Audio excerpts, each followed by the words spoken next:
Hello.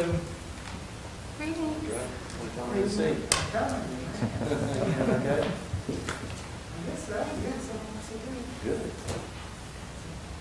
How many years has it taken you to accumulate all of your post-its and writings in the margin? Well, every 2 or 3 years, I can take off the old stickers to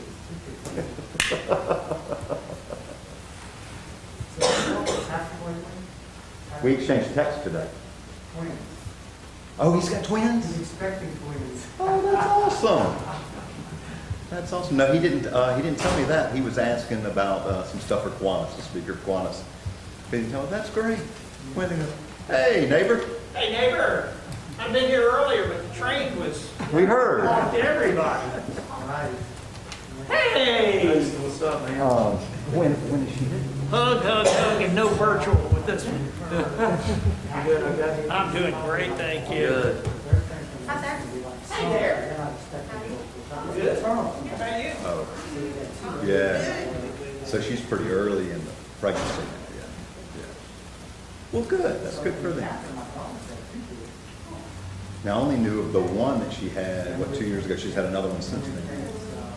Hello. 19 months, and then he's 6 weeks. Ryan's post just cracked me up.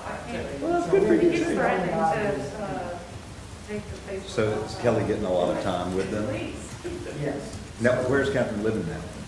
She lives in, I guess it's like Madison. Okay, but close enough. She still teaches at Hammond West. Okay. So she's still on leave. She's coming back in next week. So yes, she's been watching. Good.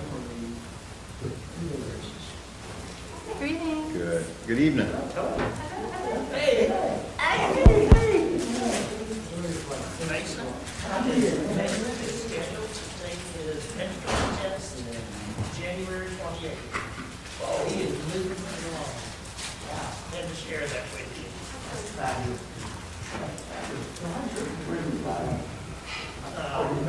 Yeah, Emma Grace is at Tech. She finished her first quarter. Now a sophomore. She did a lot of dual enrollment. Has a 4.0. She's doing great.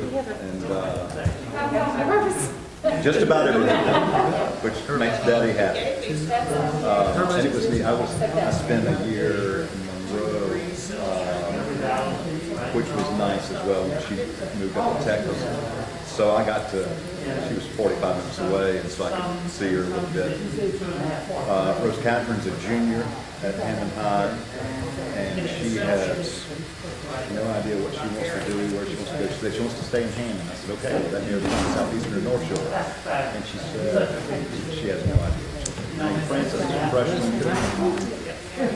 She played volleyball. I had a list of everybody's names. Hey, Tom. And he was playing softball now. And, well, which is great. And Ruby James in 3rd grade.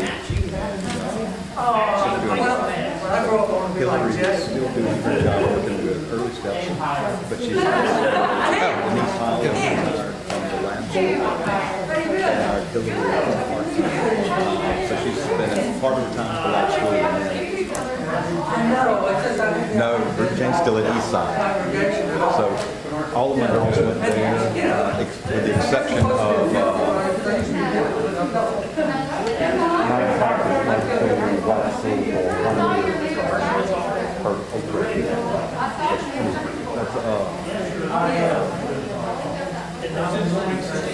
it goes by fast, Andre. It does. Laughing on our Zoom account.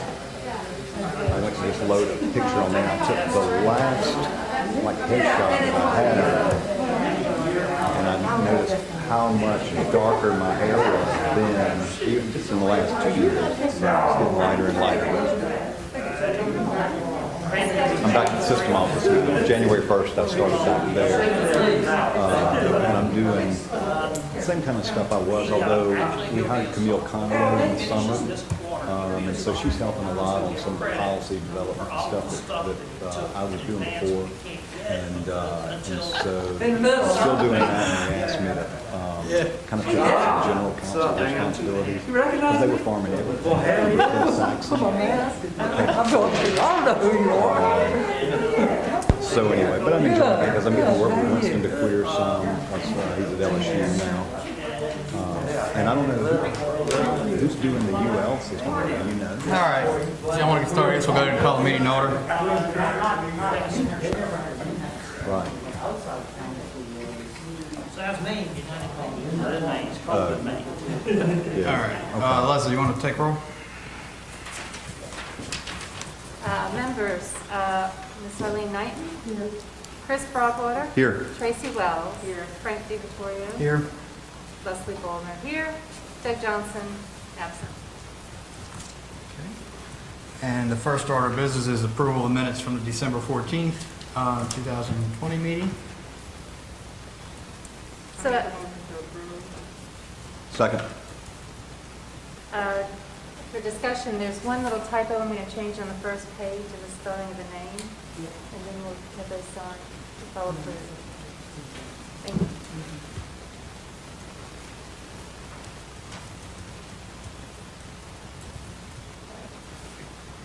All in favor?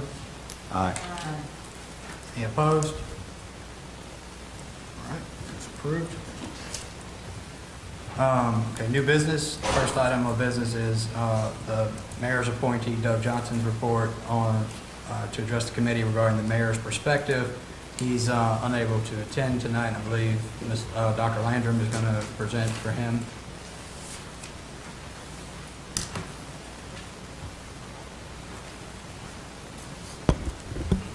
I apologize about the confusion. The mayor is unable to attend tonight due to sickness, and then Doug Johnson had his confusion on dates. So I think what we have all discussed at some point in the last year to 2 years are the following sections that we would like just some analysis performed on, or kind of a re-review of things.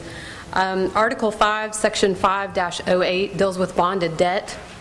Section 5-04 deals with the administration of the budget. Both of these, this section was heavily analyzed when some of the council proposed taking out bonds in the past in 2017 to 2018. And during that discussion, some people read the section as requiring a vote of the people anytime debt would be incurred. For instance, if a fire truck was purchased over 2 fiscal years, if a natural disaster occurred at the end of a fiscal year and funds were needed to make payroll, or if taking out a defined federal loan with a set interest rate and loan term. Or others said it could just follow state law, which outlines when elections are required and which many other local government entities specify in their charters. This section also causes confusion because in Section 5-08 it refers to a certain way to do bonded debt, and then Section 5-04 suggests that you could follow state law. So that's 2 sections to kind of look at and align together. In Article 4, Section 4-04, it deals with the police chief. Part A probably needs examination. In the last charter review in the election of 2012, the qualifications for police and fire chiefs were changed. Prior to that, the state law changed and made the Hammond police chief a non-civil service position, meaning that the position is appointed and serves... I'm sorry, can you just slow down? I want to make sure we get all this just kind of... Yeah, I can also provide these later to the committee, yeah. Serves at the pleasure of the mayor. So Part A under the police chief just may need some clarification about that. Article 2, Section 2-01 deals with the composition, qualifications, and elections. Questions arose in the last election as to whether a council member needed to live in the district they represent. There was interpretation of the language, quote, actually reside. This section needs to be reviewed to determine whether the voters want their representative residing and domiciled within the district. And as you look at that section, we would also recommend looking at Article 3, Section 3-03, which is the qualifications for the mayor. And again, if there are changes made, they should probably be the same for both of those. So that's a question of residency versus being domiciled. Article 2, Section 2-12 discusses the submission of ordinances to the mayor. This section implies that the mayor has a line item veto of the budget ordinance. However, if there hasn't been an ordinance already approving a budget, there isn't money to be taken away essentially from the budget.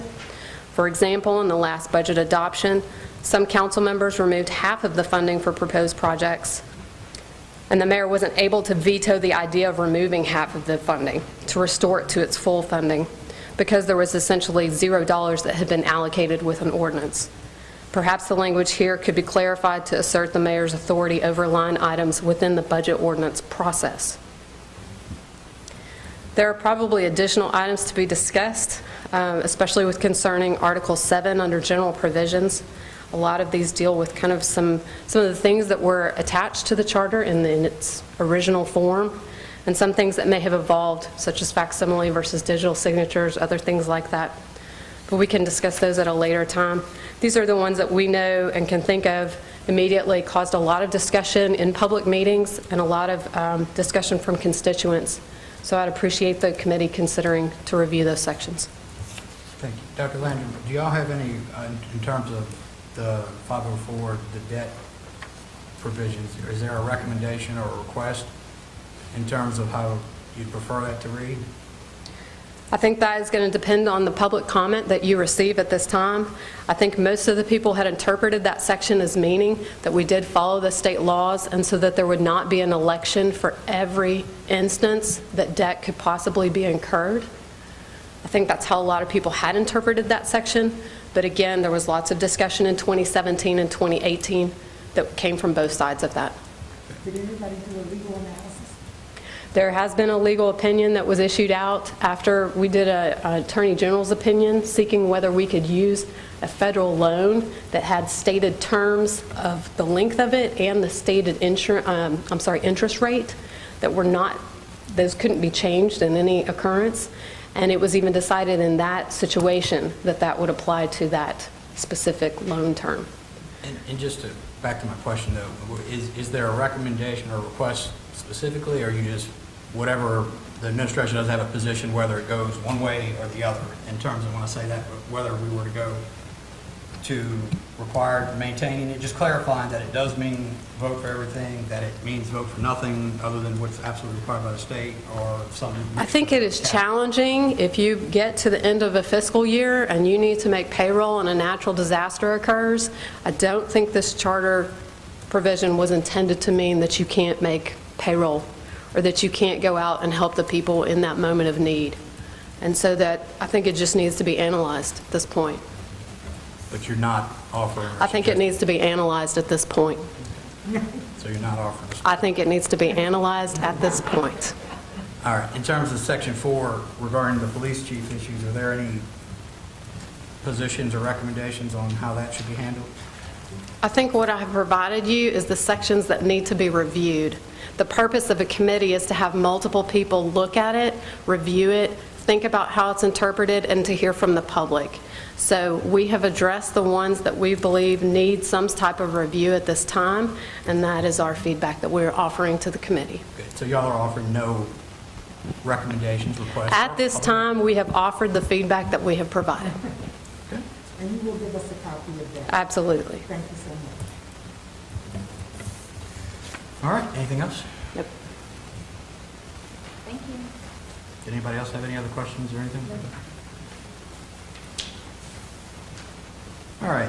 At this time, we're moving on to an invitation to current and former elected officials, city attorneys, and former charter committee members for comments regarding their experiences with the city charter and ways that they would suggest improvement. So if you fit any of this criteria and you'd like to step up, there's your chance. I think we all want to come up together. One at a time. I want to get home earlier. Yeah, I know. That's why I got up. And I mean, let's go. yeah, Please do. Yeah, please step up. I guess we technically we had enacted the procedures of the council, which would be a 3-minute time limit. But given at this point, I'd like to just suspend those rules. Y'all, all the people who are going to speak in here have all dealt with these meetings before in the past and understand time constraints and whatnot. So I'd like to be able to give y'all the time y'all would like. So I'd move to suspend the rules at this point. You might want to institute that for Tom.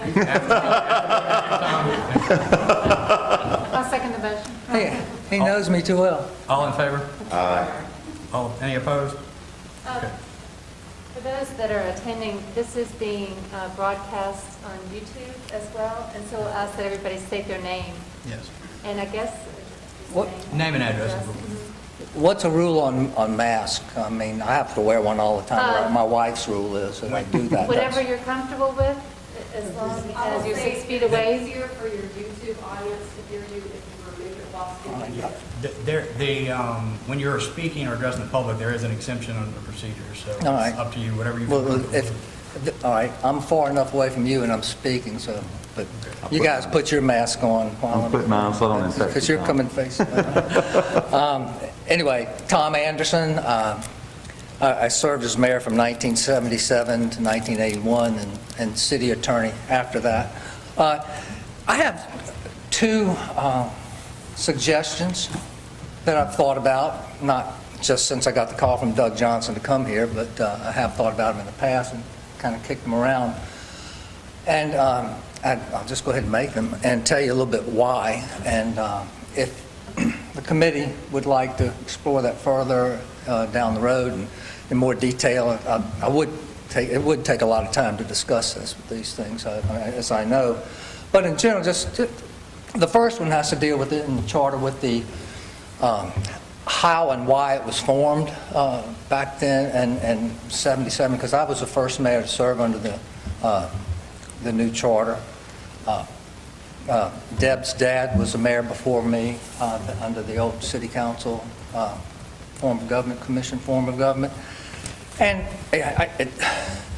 back, I was a senior at Southeastern studying political science, and I said, hey, you know, a friend of mine from Alan Bradley from DeRidder, he says, you know, we have this kind of form of government. I said, well, why? And he explained why. I said, well, we had 3 older white gentlemen elected at large, and it was patently unfair to our African American community not to have representation. So I said, I think we ought to change our form of government.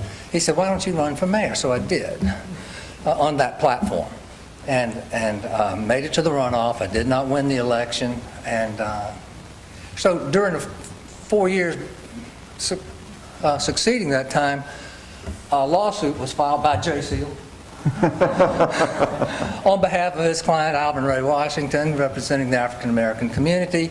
I think I don't remember what was in the lawsuit, but I'm sure it was in violation of the Equal Protection Clause of the 14th Amendment, amongst other things, because of the lack of ability to have minority representation on the city council. And during the course of the litigation, there was a consent judgment entered into between the plaintiffs and the defendants. But before that consent judgment was entered into, the council and the government and the parties agreed to let PAR come up with a charter, proposed charter, which is basically what was adopted, with certain exceptions at that time. And one was PAR had recommended a 7-member council, 5 single-member districts, which we have, and 2 additional council members elected at large.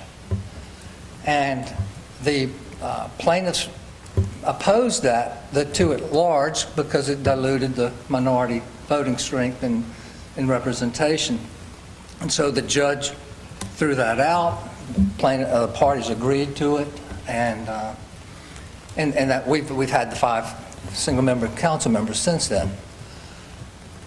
And I can give you an example later on, something of a really issue that happened because I thought we needed an at-large member on the city council.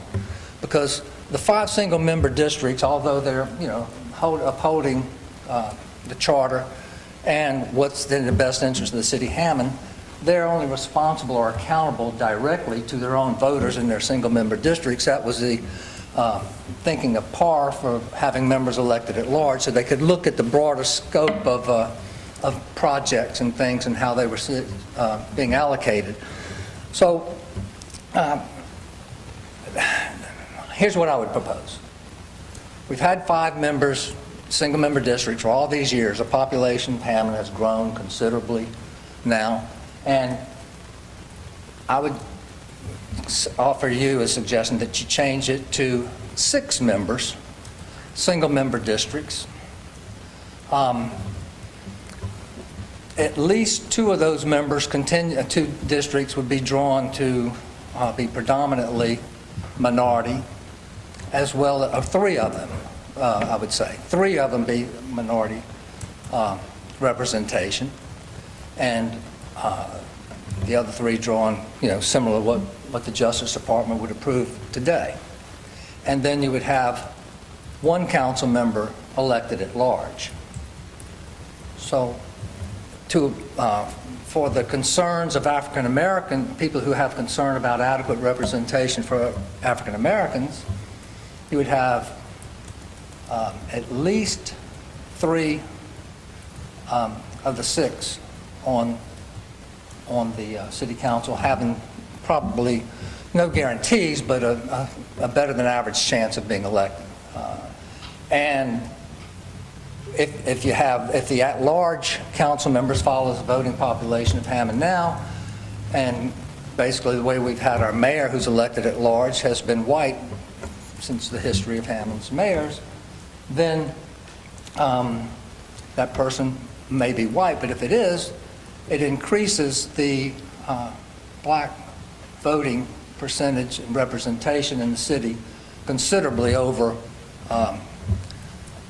40% that it is. 40% that it is now.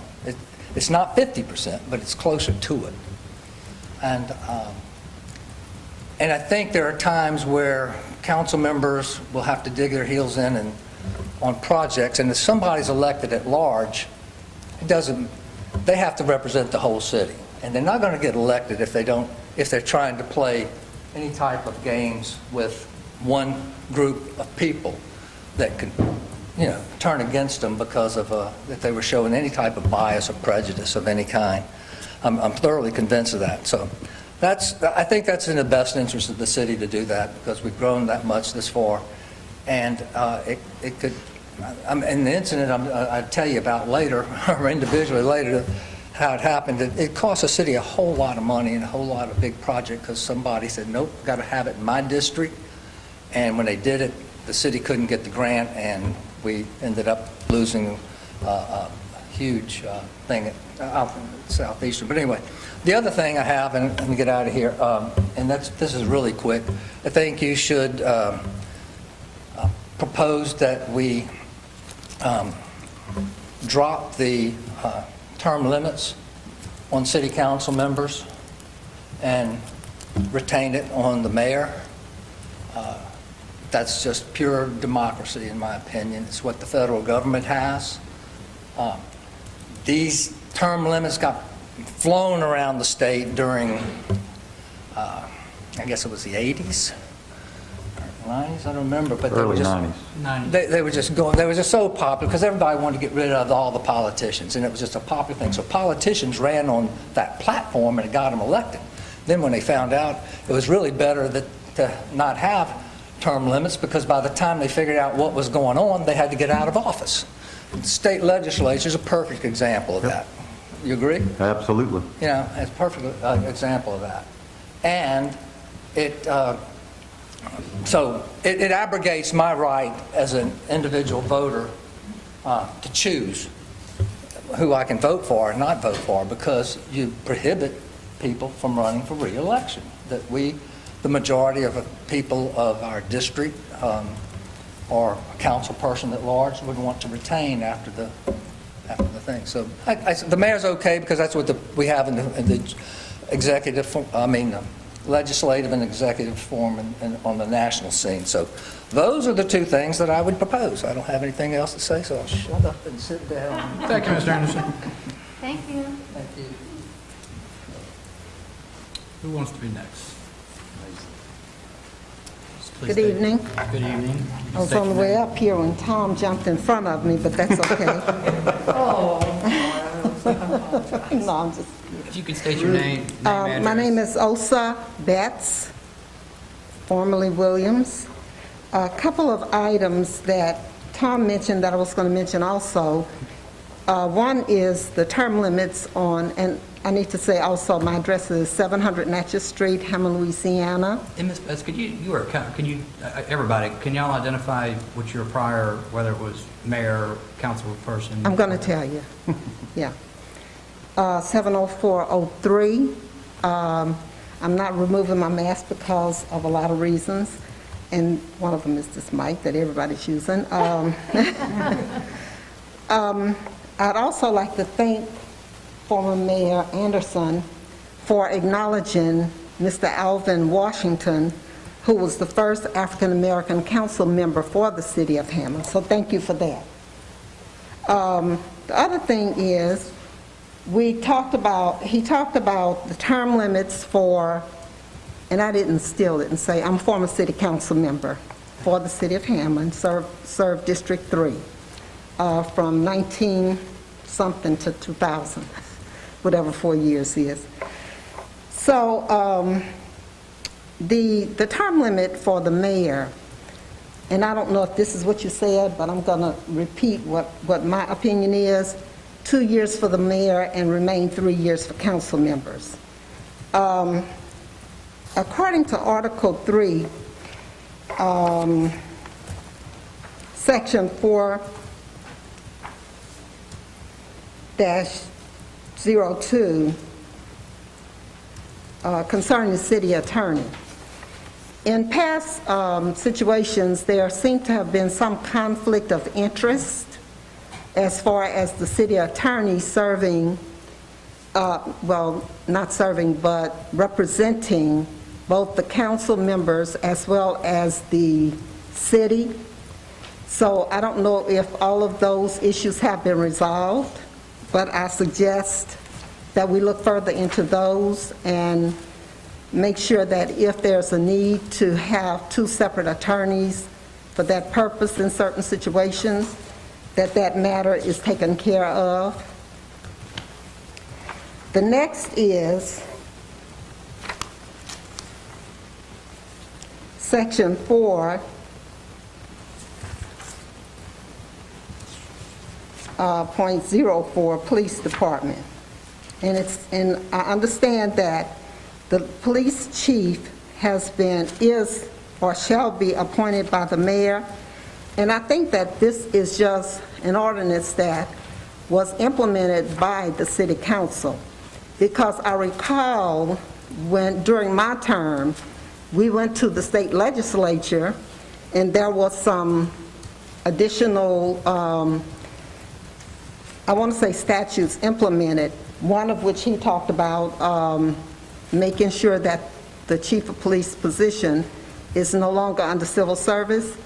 But there was also a portion of it that talked about the chief of police's position becoming either appointed by the mayor or elected.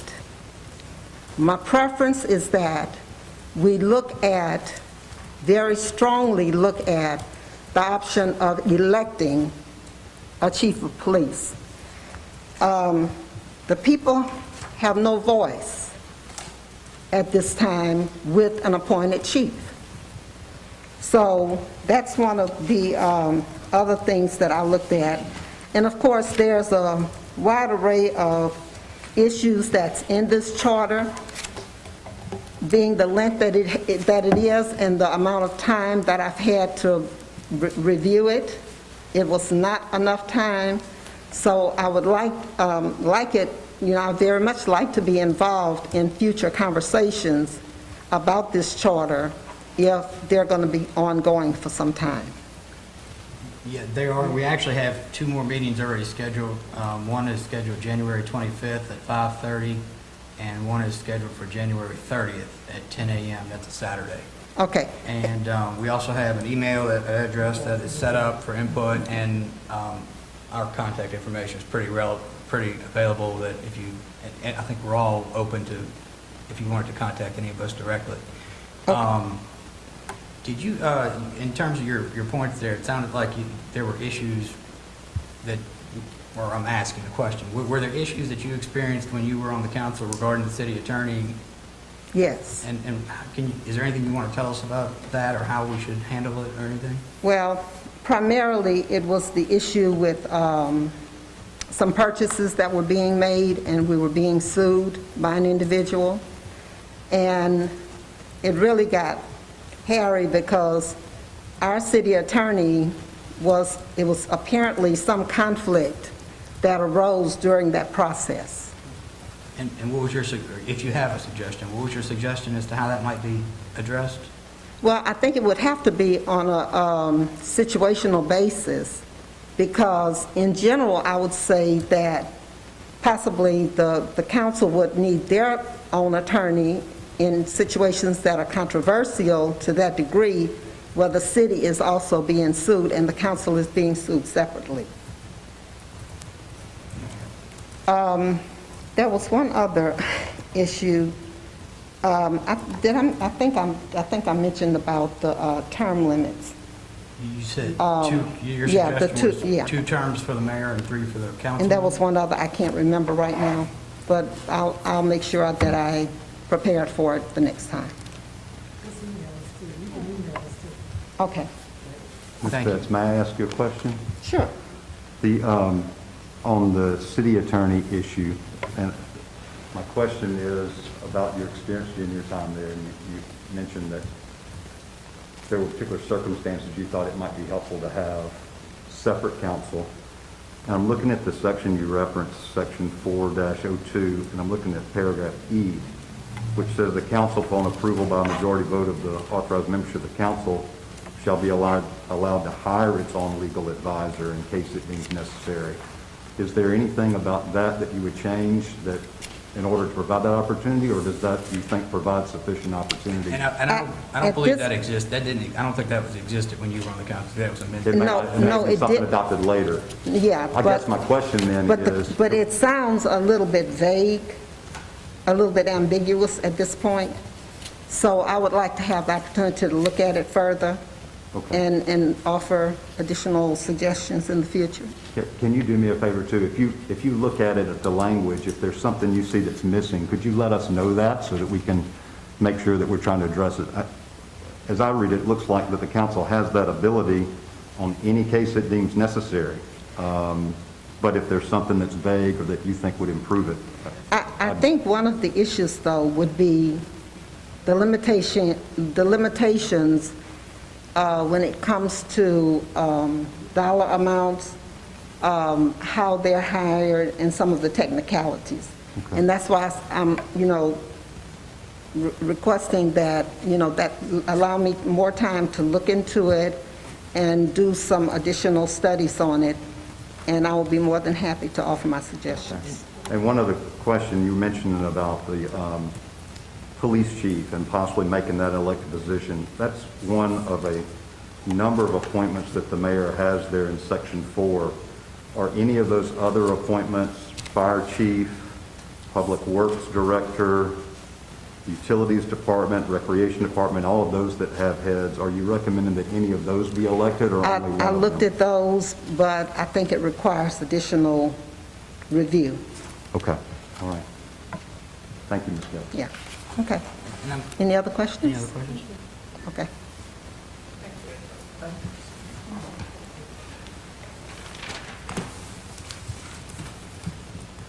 Good evening. Good evening, Mr. Seal. Good evening, Mr. Sewell. TJ Seal, 44015 Parker Boulevard, Hammond. I had 2 points of contact with the charter review process. The first one was 43 years ago in the litigation that Mayor Anderson discussed.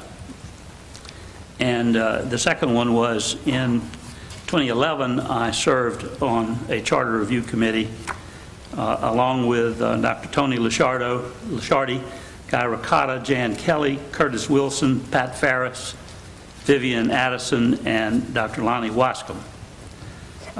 I do not have extensive records of that 2011 charter process, so I'm in hopes that the city has better records. I will say this, though, that for this committee, there is a great deal of value in your own collaborations with one another. During the period that we served in 2011, I found myself constantly learning new things from other members of the committee. It was educational in a way that I didn't expect for some reason, but it was.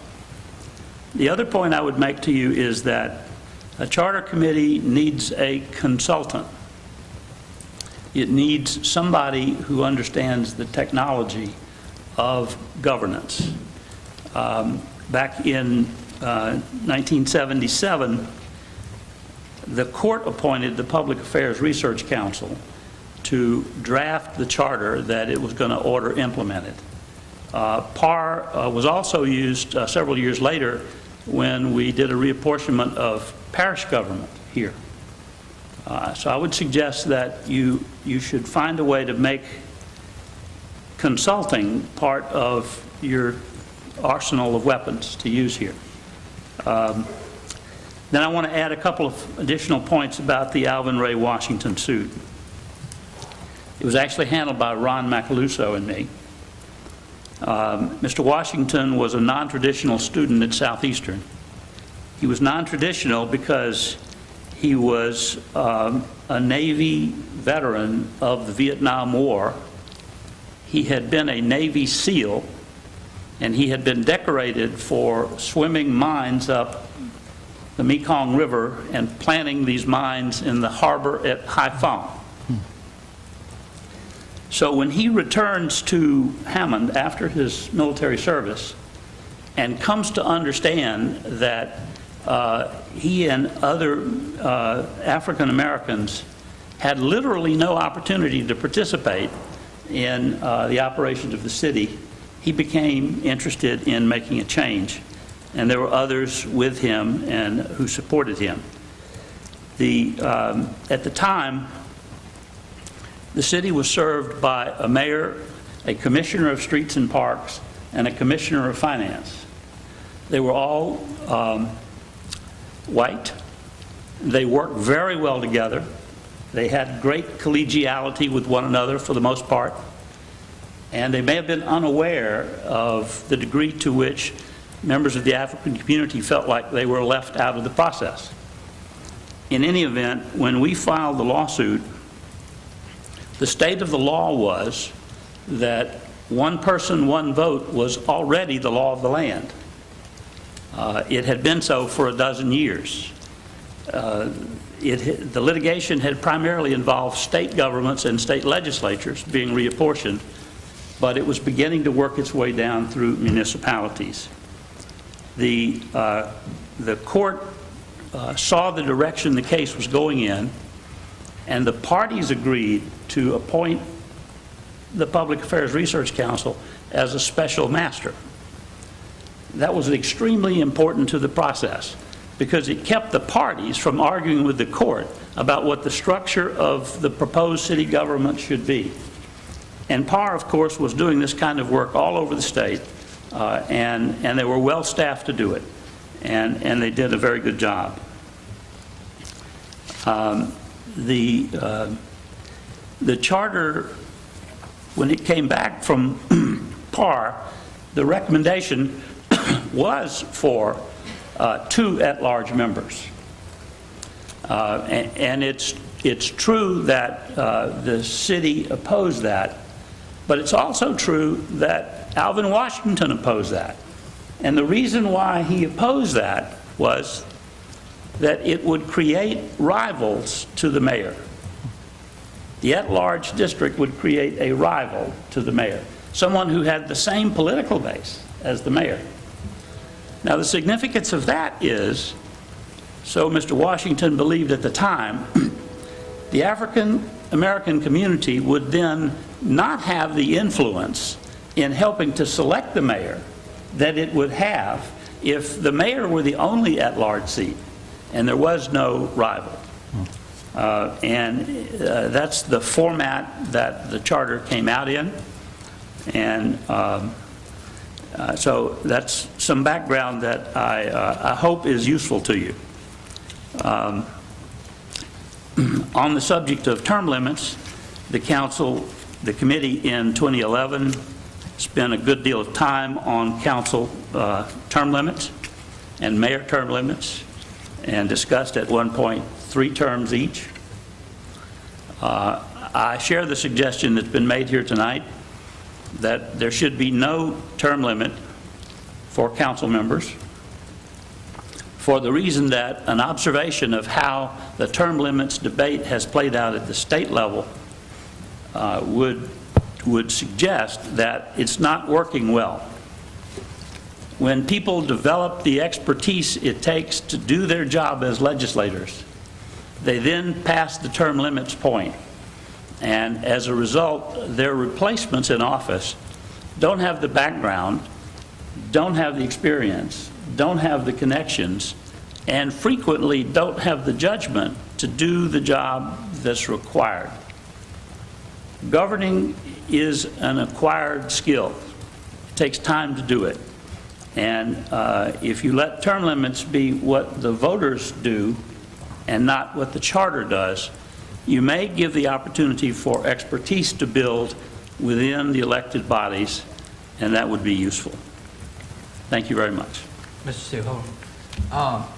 Maybe you could address the at-large question, because my understanding, like, I think the argument in favor of them is always broadening the base, getting, so you don't end up with warring factions that, you know, cut my face to whatever the saying is, you know.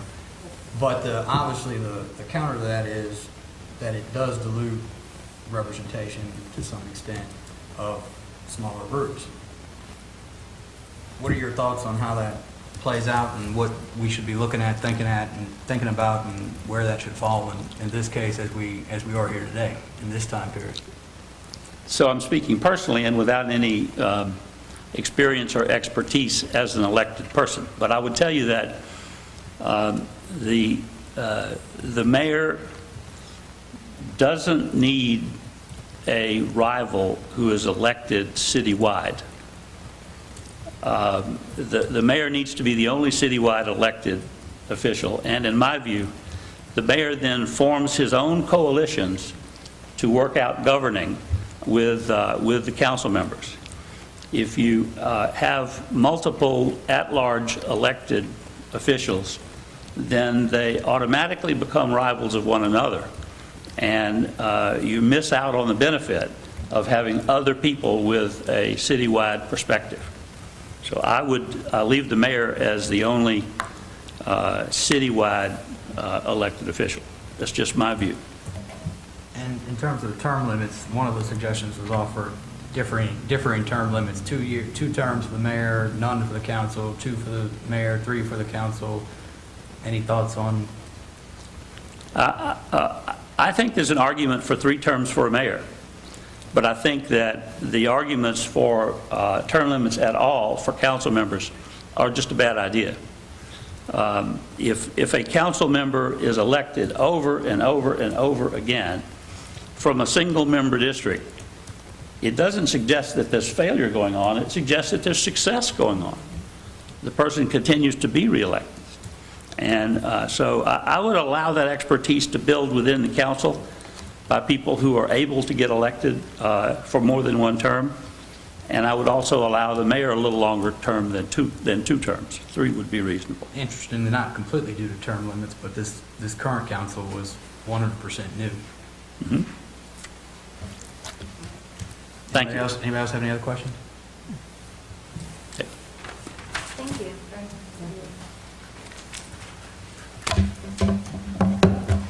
Good evening. My name's Mason Foster. I was fortunate enough to serve the city of Hammond as mayor from 2003 through 2014. I was also fortunate enough to serve on the first city council with Mayor Tom Anderson. I would like to also point out that even though Alvin Washington was one of the first African American council members, there was also Wilbert Dangerfield. Let's not forget about Brother Wilbert, because I think he probably served long, hard years more than anybody else. So love Brother Wilbert too. You know, I didn't make a whole lot of notes here tonight, and I thought I was going to come and we were going to answer some questions that would come up. But, you know, I have been working under the charter now for, I guess, 16 years through the council, 4 years, and then the 12 years that I was mayor. And I do remember that, or I believe it was in 1999 that, well, let me back up. When the charter was first approved, as Jay said, everybody was approved with 2 terms. The mayor and the council members had 2 terms. I believe that it was in 1999, and anybody that has a recollection, there were a number of propositions that came up to the public, and changing the charter is not an easy proposition. You know, you can sit here, and we can all sit here and talk about what should be done, but when it goes to the people, it has to go to the people for a vote. And I think it was an interesting outcome of the election, and again, I believe it was in 1999 that the mayor was offered 3 terms, but the proposition that the city council have 3 terms was defeated. And that was not approved, I believe, Jay, until you all brought it up in 2011 to have 3 terms for the council members.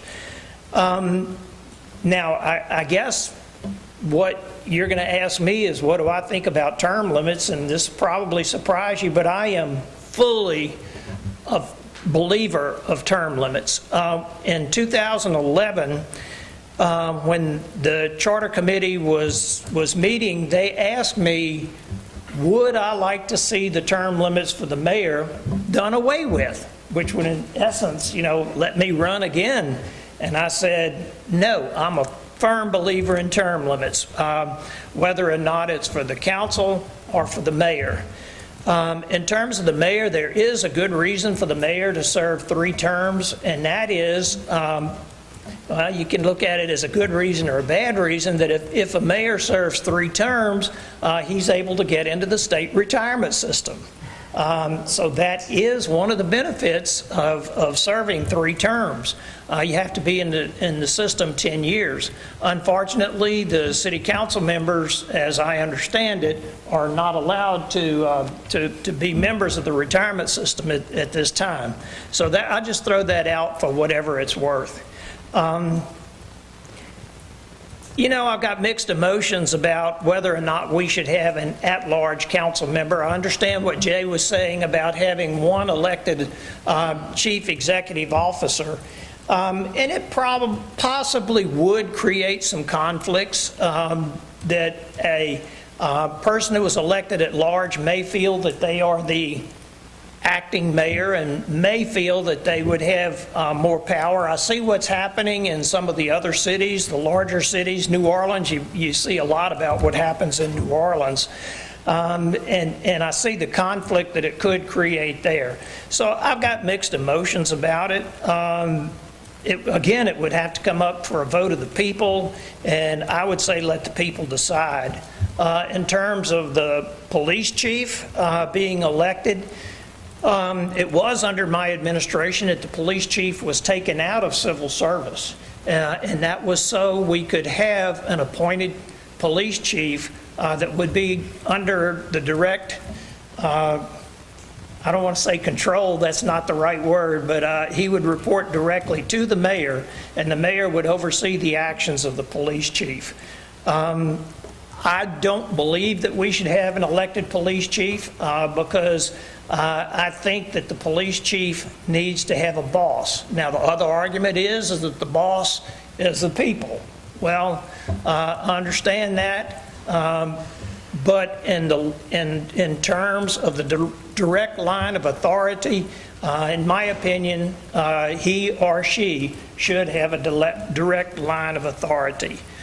In terms of the other charter issues that are there, I do think that I would ask this committee to look at all of there's still transitional verbiage that we still have in the charter. To me, that should be a no-brainer. All that needs to be eliminated, and so that it would make it a little bit smoother document. So with that, I'll be glad to entertain any questions that you might have. Mayor? Yes. When you were mayor, initially, well, no, I guess throughout your entire term, it was, you had a civil service police chief. Yes. And in your discussion about making it elected, you mentioned that, well, how, that would be similar in the sense that there was not really a direct, I mean, there was a direct, but you had to go through civil service in terms of direct authority over the police chief. How did that? That's not necessarily correct. The Civil Service Board, the Civil Service sets, first of all, let me say that state law sets a lot of rules and regulations about how you have to govern not just the police chief, but the whole department. Now, the Civil Service Board, the Civil Service itself, when the chief was taken out of civil service, in my opinion, it was done to make the police chief more a department head. Correct. Than the police chief. Then, But what I'm saying you understand what I'm saying? I understand, and maybe I misspoke a little bit there, but what I meant though is now the police chief, or under an appointed position, the police chief is clearly directly answerable to the mayor and subject to termination by the mayor. At will, more or less. Under the civil service system, it wasn't that simple. It was, the civil service system was closer to an elected. It's not, I'm not saying it's elected, but what I mean is it removed the authority of the mayor a little further from direct, at-will kind of employment. In terms of that, if you want to, and we'll move on if you don't. What I'm getting at though is you were opposed to election, and I was just wondering if you could tell us a little bit about why, using your not perfect analogy, but a little different situation than we have now, as to give an example as to why you believe an elected police chief might not be in the city's best interest. Because I believe an elected police chief, and I look around at other cities that are fairly close to us, that an elected police chief sometimes believes that he or she has authority that he or she does not. And it kind of, along with Mr. Steele's point, kind of creates a rival essentially to the mayor. Correct. Which may not be good for the city. To me, it undermines the authority of the mayor. Since the concern of the we've heard is that the people have a say in choosing their police chief, and you have a concern about the elected, do you have a suggestion where the people would have more input into the selection of a police chief, even if he is appointed by the mayor? When the mayor appoints any head of any department, there should be, and it calls for a public hearing for that appointment. So Are you saying that the public has an opportunity to participate? I'm sorry. Are you saying that the public has an opportunity to participate? Yes. Public hearing? And to me, the mayor's office, when I was mayor, and I know when Tom was mayor, we always had an open door policy. And citizens could come in and talk to us about appointments, about personnel, about whatever they needed to talk to us about. Is there anything that requires that? I'm sorry? Sorry, I was going to ask, do you know if there's anything, Mayor, that requires that? Do you know of any requirement by the charter that requires the mayor to have an open meeting by the public and then receive any public input? I can address Well, that. Any appointment requires the approval of the council, which inherently is a public meeting, which inherently allows for public discussion. Well, I was really talking about the mayor, not the council. No, the council has to approve Council has to department confirm head. the appointment. I understand, but No. I think I'm sorry, did you say, Mayor Foster, that you've always had an open door policy and other mayors have had as well? Do you know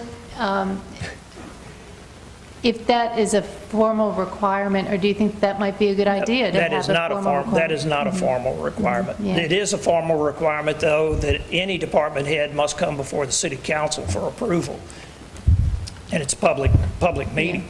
Do you see any value in having the mayor be required to have a public meeting or discussion or, a way that the public can provide input Are you talking about prior into to the the selection prior of to the the appointment? police chief? Yes. Your question is, do I see any value in that? And my gut reaction as mayor is, it was an appointment in any of these positions that were going to be reporting directly to me. And so people did call me and make suggestions on almost every department head position that came up. But in terms of having a public meeting per se prior to the appointment, that's in direct opposition to what the charter now says. And do I see any value in it? And I would have to say probably not.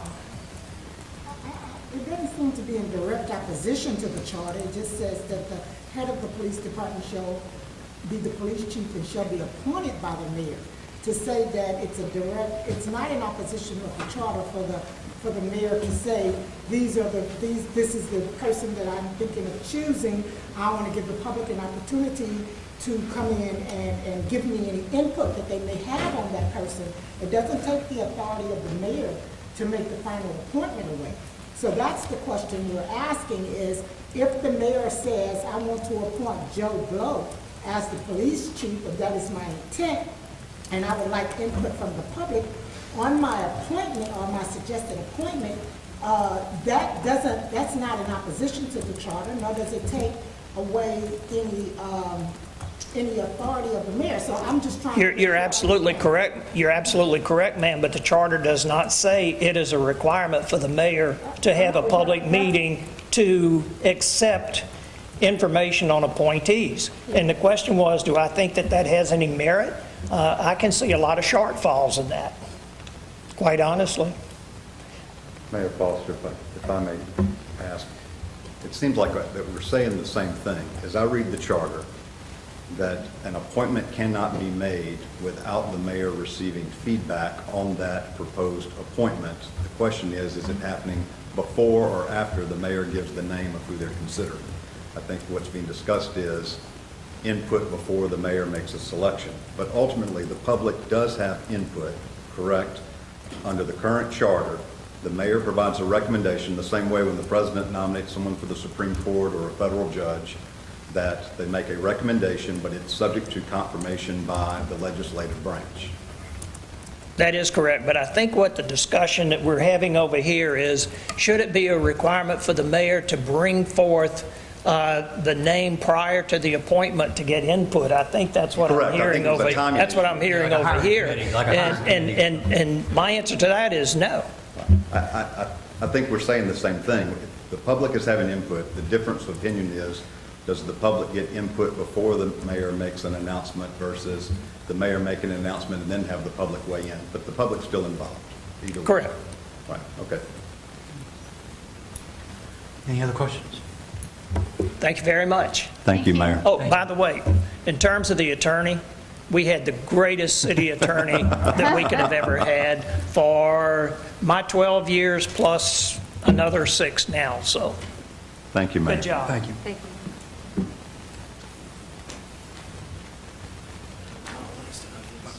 Was there a question? Well, it was the point that I was going with earlier. Okay. My apologies. Would you like for me to introduce No, we can myself just again?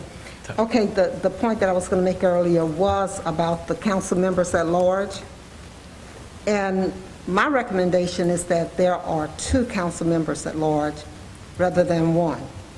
And that as a city, we should be able to strike a balance as to, even though they're serving citywide, but as to what areas those council members, well, I know that the 2 higher numbers usually get the positions. But I do remember many years ago, probably 30, 40 years ago, when the state legislature basically gerrymandered, which is considered illegal, the District 72 position for a state representative.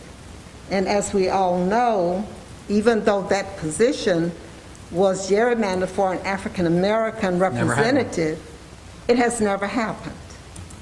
So I think that we need to have a fail-safe put in place that if we are to add council members at large, that there are some particulars that would kind of protect the balance. Thank you. So, that's, yes, ma'am. You mentioned 2 council at large, and previously Mr. Tom suggested that you have 6 single-member districts and 1 potentially at large. Would you be in favor of or against remaining the 5 districts that we have and 2 council at large? I think that's going to depend, in my opinion, upon how that 6th district is incorporated. Because currently, we only have 5 districts. So a 6th district would have to be created. So it would probably depend upon how geographically that district is created. Anybody else? Thank you. Thank you, Ms. Betts.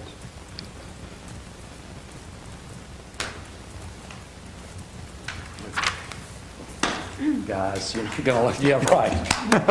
Okay. My name is Debbie Syke. I live at 1502 Camellia Drive in Hammond, 70403. Candace, can you put that one more time? I'm sorry. Yes. Slowing down here. Let me take it out. Oh, thank you. Debbie Syke, 1502 Camellia Drive, Hammond, Louisiana, 70403. I was the mayor from 1981 to 1989, served 2 terms. Prior to that, I was clerk of the council, zoning board secretary, secretary of civil service board, all of it. So, I mean, I had a very good education in what went on in city government.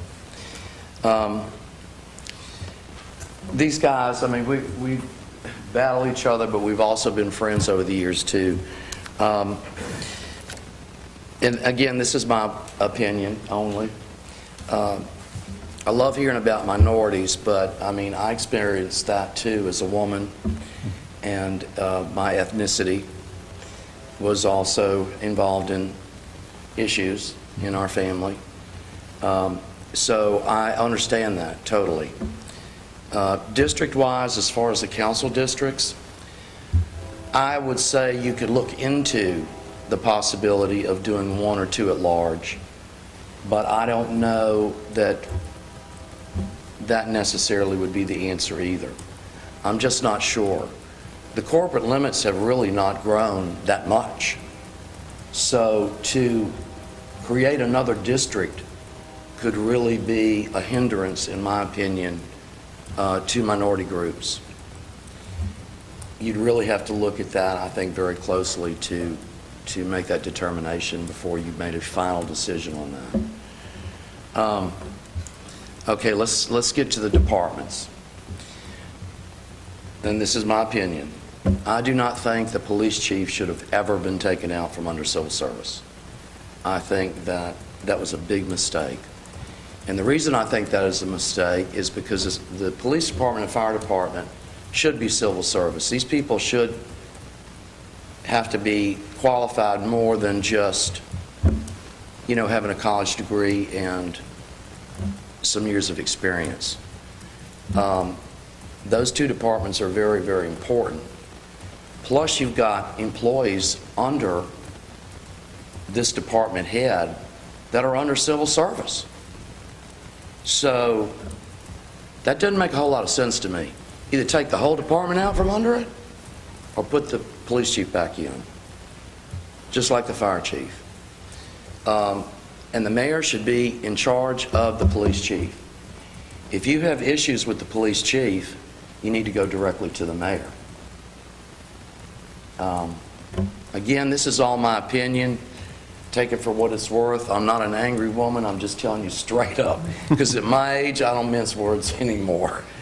What's the point? And I'm not running for office, so you know, what do you got to lose? I do feel very, very strongly about this, and I know these guys feel differently. I think an elected police chief is the worst thing that could happen in Hammond, and the reason I say that, you know, you can set qualifications, but somebody needs to be in charge of that person. I don't think, because the police chief and the mayor are going to battle. They're going to battle. When you have people in charge of the same group, you're going to have conflict, and it's not going to be good. I can tell you, it's not going to be good. So, you know, you have to have one leader. You have to have the legislative group that creates that balance of checks and balances. And then you have the people that work for the entire city. That's just my opinion. I'm a little bit confused on some of these department heads, like, and maybe Mason can answer this, like Public Works and Utilities Department, are those like actual appointments, or there's street, parks, recreation? Actually, I combined them. You did, okay. Not Well, the reason I asked, Yeah, okay, there's a few of the offices that have been, they're, I guess, essentially separate. The charter obviously has not been changed, but there's a single person holding multiple department heads. okay. You may just want to look at that. Just look at it. Just look at it. I mean, I really, you know, I've been out of the loop for 40 years, so I still work and stuff, but I don't come to public hearings and whatever. But you know, y'all asked me, not y'all, but Doug asked me to come tonight. No, we did. You may have not. We did. It was okay. But I'm kind of opinionated about some things. So maybe we should look at, you're saying at least look at. I look at it department because heads. you may need to, you know, because like you're saying the Utilities Department of Public Works, I mean, they've got to be a registered civil engineer, you know? And I know that, you know, the different departments, like if you go onto the city website, you don't see the head of the Utilities Department. You see water and sewer. Yeah. You see street, you see, you know, recreation, parks and grounds. So you might want to consider changing either how you're defining the department or retitling these people. I don't know, because, I mean, these guys, they're not professional engineers, but they're in charge of those departments and they do a good job for the most part. I'd tighten it up a little bit if I was still around, but that's just me. I ride around all the time. I look.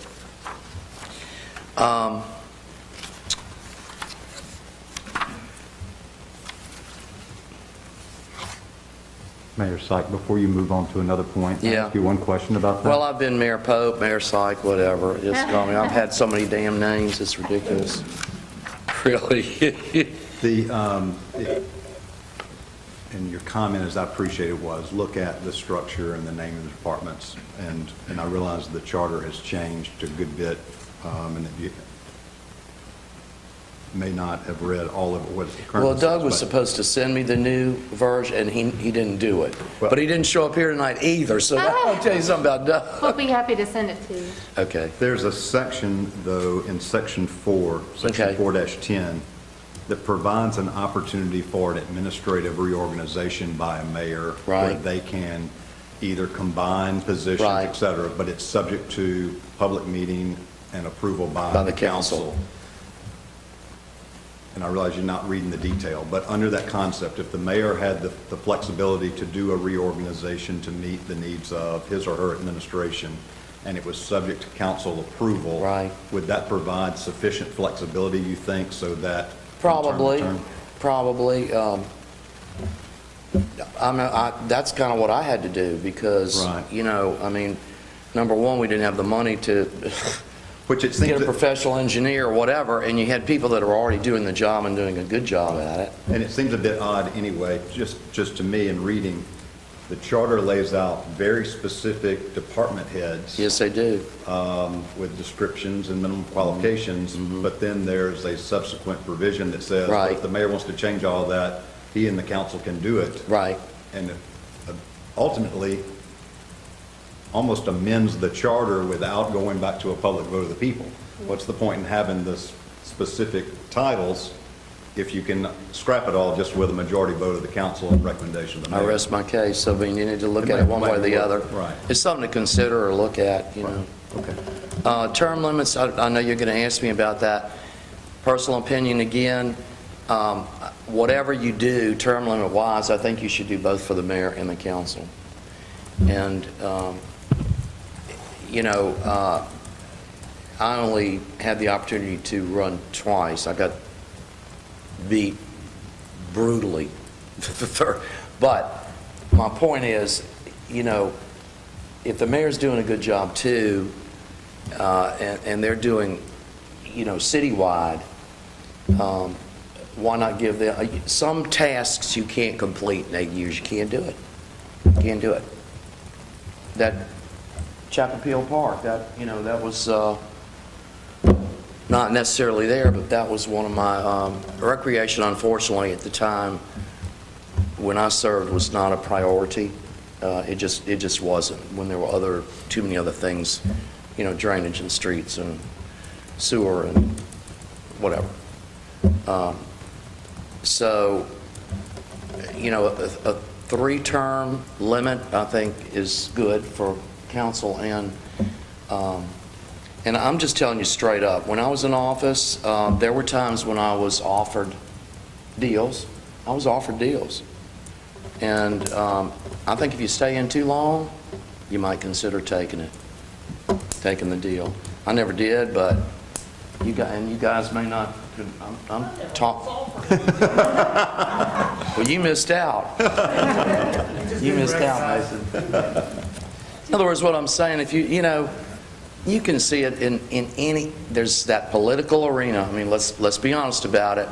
There's a political arena that exists. I don't care what anybody says. If you've been in office, you know what I'm talking about. It's there. And, you know, if you do for me, I'll do for you.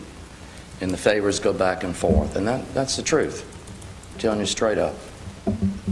Do you have any thoughts on whether a councilman or a mayor should have any requirements of actually living in the district versus having a residence? I do think they should. Yeah, I think they should. Which way? I think they should live in the district.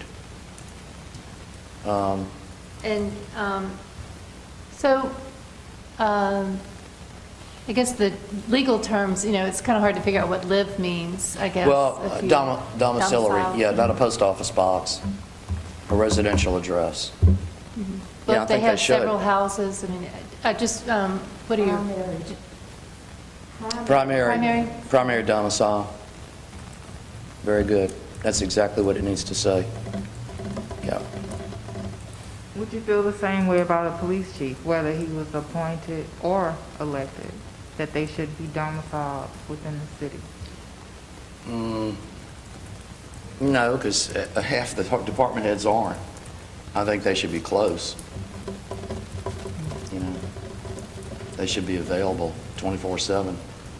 I do feel that. I mean, do all the department heads live in the city limits? No, they do not. So, you know, and I understand what you know, the police chief is a hot topic. It's always been a hot topic. It's always going to be a hot topic. It's just the way it is. They are probably the most visible, controversial, whatever those negative terms are. That, I mean, that's just who that position is, regardless of who it is, really. It's a lose-lose situation. You arrest somebody, you're mad. If you don't arrest somebody, they're mad. So, you know, it's you know, and these guys will tell you, it's not easy to get rid of a civil servant. It's not. But you can. If you, I was very fortunate when I came into office. You know, I went to the guys and I told them straight up, you know, the production is just not there anymore. It's just not. You know, something's... And I went to civil service. I went to Maxie Cox, who was in charge of civil service in the state. And I said, Maxie, give me some names, man. I need some names that are decent, good people that will, you know, serve in these positions. And he gave them to me, and, you know, the rest was history. But I don't think any of the department heads. See, that's where, you know, you have to get in your mind. You really have to look at it as department heads for what you're trying to do as a committee to change the charter. You really can't and shouldn't treat one department head any differently than the other. Again, this is all my opinions. I'm not telling you what to do. I'm just giving you food for thought. You know, think about it. I understand, you know, some situations in Hammond, right? I get it. Believe me, I get it. I wanted to go to a public hearing so bad, but I said, oh, not going to be on TV. But, you know, I feel very strongly about certain things, and you know, I live in Hammond. I've lived in other places. I always came back to Hammond, and this is my home, you know, and this is where I want to live the rest of my life, which may not be much longer, but who knows. Hammond's still a great city. You know, there's some things that can happen that would improve it, but that's in any city. Thank you. Yeah, okay, you cut me off. Okay. I could go on and on. Any more questions? Because, you know, I'll answer you straight up. Thank you. Thank You you. know, we have other meetings, and we invite everybody to be here all the time if you want to, or send in, or watch on YouTube and send in emails. Tom, you don't have to turn. I got a ball game to go on. You ain't mayor no more. That's just because I don't want to be. Oh, I don't doubt that. I'd vote for you. Hey, good afternoon. Good afternoon. First, I want to thank y'all for serving. I know it's not easy to take your time, sit up here, and so appreciate all you serving. And I also want to thank all the former elected officials that served our community and paved our way. So I was fortunate enough to serve with Mayor Foster for 2 terms. I served on the council of District Representative District Number 2 for 12 years. My name is Jason Hood. Most of the things I will tell you I view from the legislative side. Depends on where you sit at the table as to how you stand on an issue. And we heard a lot from administrators, and they have a different perspective than I had. And I always look at things from the legislative side, and that's how I believe. I was never in administration, don't have any plans to be. So anyway, I look at it from that perspective. So when I tell you these things, it's from that perspective and from sitting in that chair. I want to tell you that I do agree with term limits, but I have a different philosophy on it. I think there ought to be 5 term limits for everything, except president, and then you would need 10 term limits for Congress, for House of Representatives. But I think 20 years is enough. And I agree with Mr. Seal that it was probably in my 8th or 9th year before I could really figure out how the system works. I'm a little slow. I'm an old redneck, so but it took me a while to figure out the process. So I think 5 term limits is a good deal. And then you can build a machine. I don't care what anybody says. You can build a political machine. I know there's some folks in here that know how to do that, and you can keep getting reelected, and the incumbent always has a distinct advantage. But so anyway, that's my thoughts on term limits. And as far as the charter goes, I have a list, and I'll give it to you, Frank, when I leave. But I think the council ought to have the ability to bond money without a public referendum. My thought is that's what the council is elected for, to make those decisions. You make bad decisions, we vote you out. I also think there ought to be automatic salary adjustments. I call it automatic, but salary adjustments for elected officials of the city. All the employees are reviewed in the MAG system. I know we used to have to go over that. I think the mayor's position currently right now does not have a salary that is appropriate for that position and the responsibilities of that position. And not necessarily advocating for a raise for the legislative branch, but I think it's fair. Well, one thing I learned in government, you have to do things fairly or people will think you're biased against them. So when you do the MAG review, then it is recommended that you give certain grades or certain categories a percentage raise. And then I think that should be done by the council, and the council is included in that, and the administration is included in that, and the council has to vote on that, and they're held accountable for making those votes. As far as the city attorney language that was changed whenever I was on the council and we recommended the Charter Review Committee in 2011, it seems like there's a little language that needs to be cleared up, some uncertainty, so I would suggest that maybe you look into that. I don't know what the perfect language is, but it sounds like that it could be cleaned up a little bit.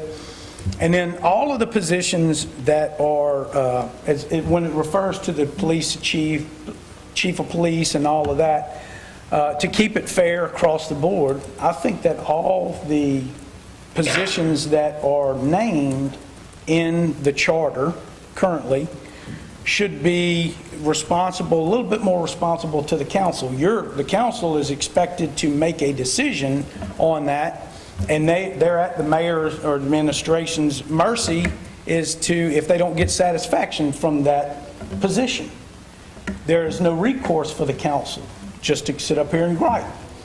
I think that the council should be able to remove that position or that person that occupies that position with a supermajority vote. So that kind of gives you my thought on the elected police chief situation, because I think that they should be, you could get into some issues about funding and some turf wars with that. So anyway, all of those positions and I know that it could get a little dicey with the fire chief because he's civil service, but however, something that y'all might could look at.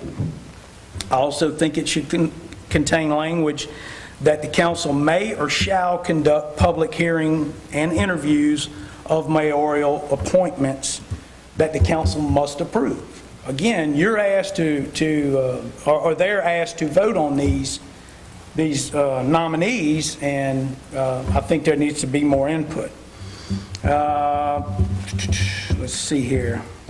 The council clerk, I think there should be language in there about the council clerk serving at the pleasure of the council president, and it requires a supermajority vote for termination as well. I know it has some language in there about the council clerk, but it doesn't say that it reports directly to the council president. I think that would be beneficial. And then the council's budget, the finances, expenditures, anything that the council approves for their budget, I think shall be by approval of the council president or a majority vote of the council.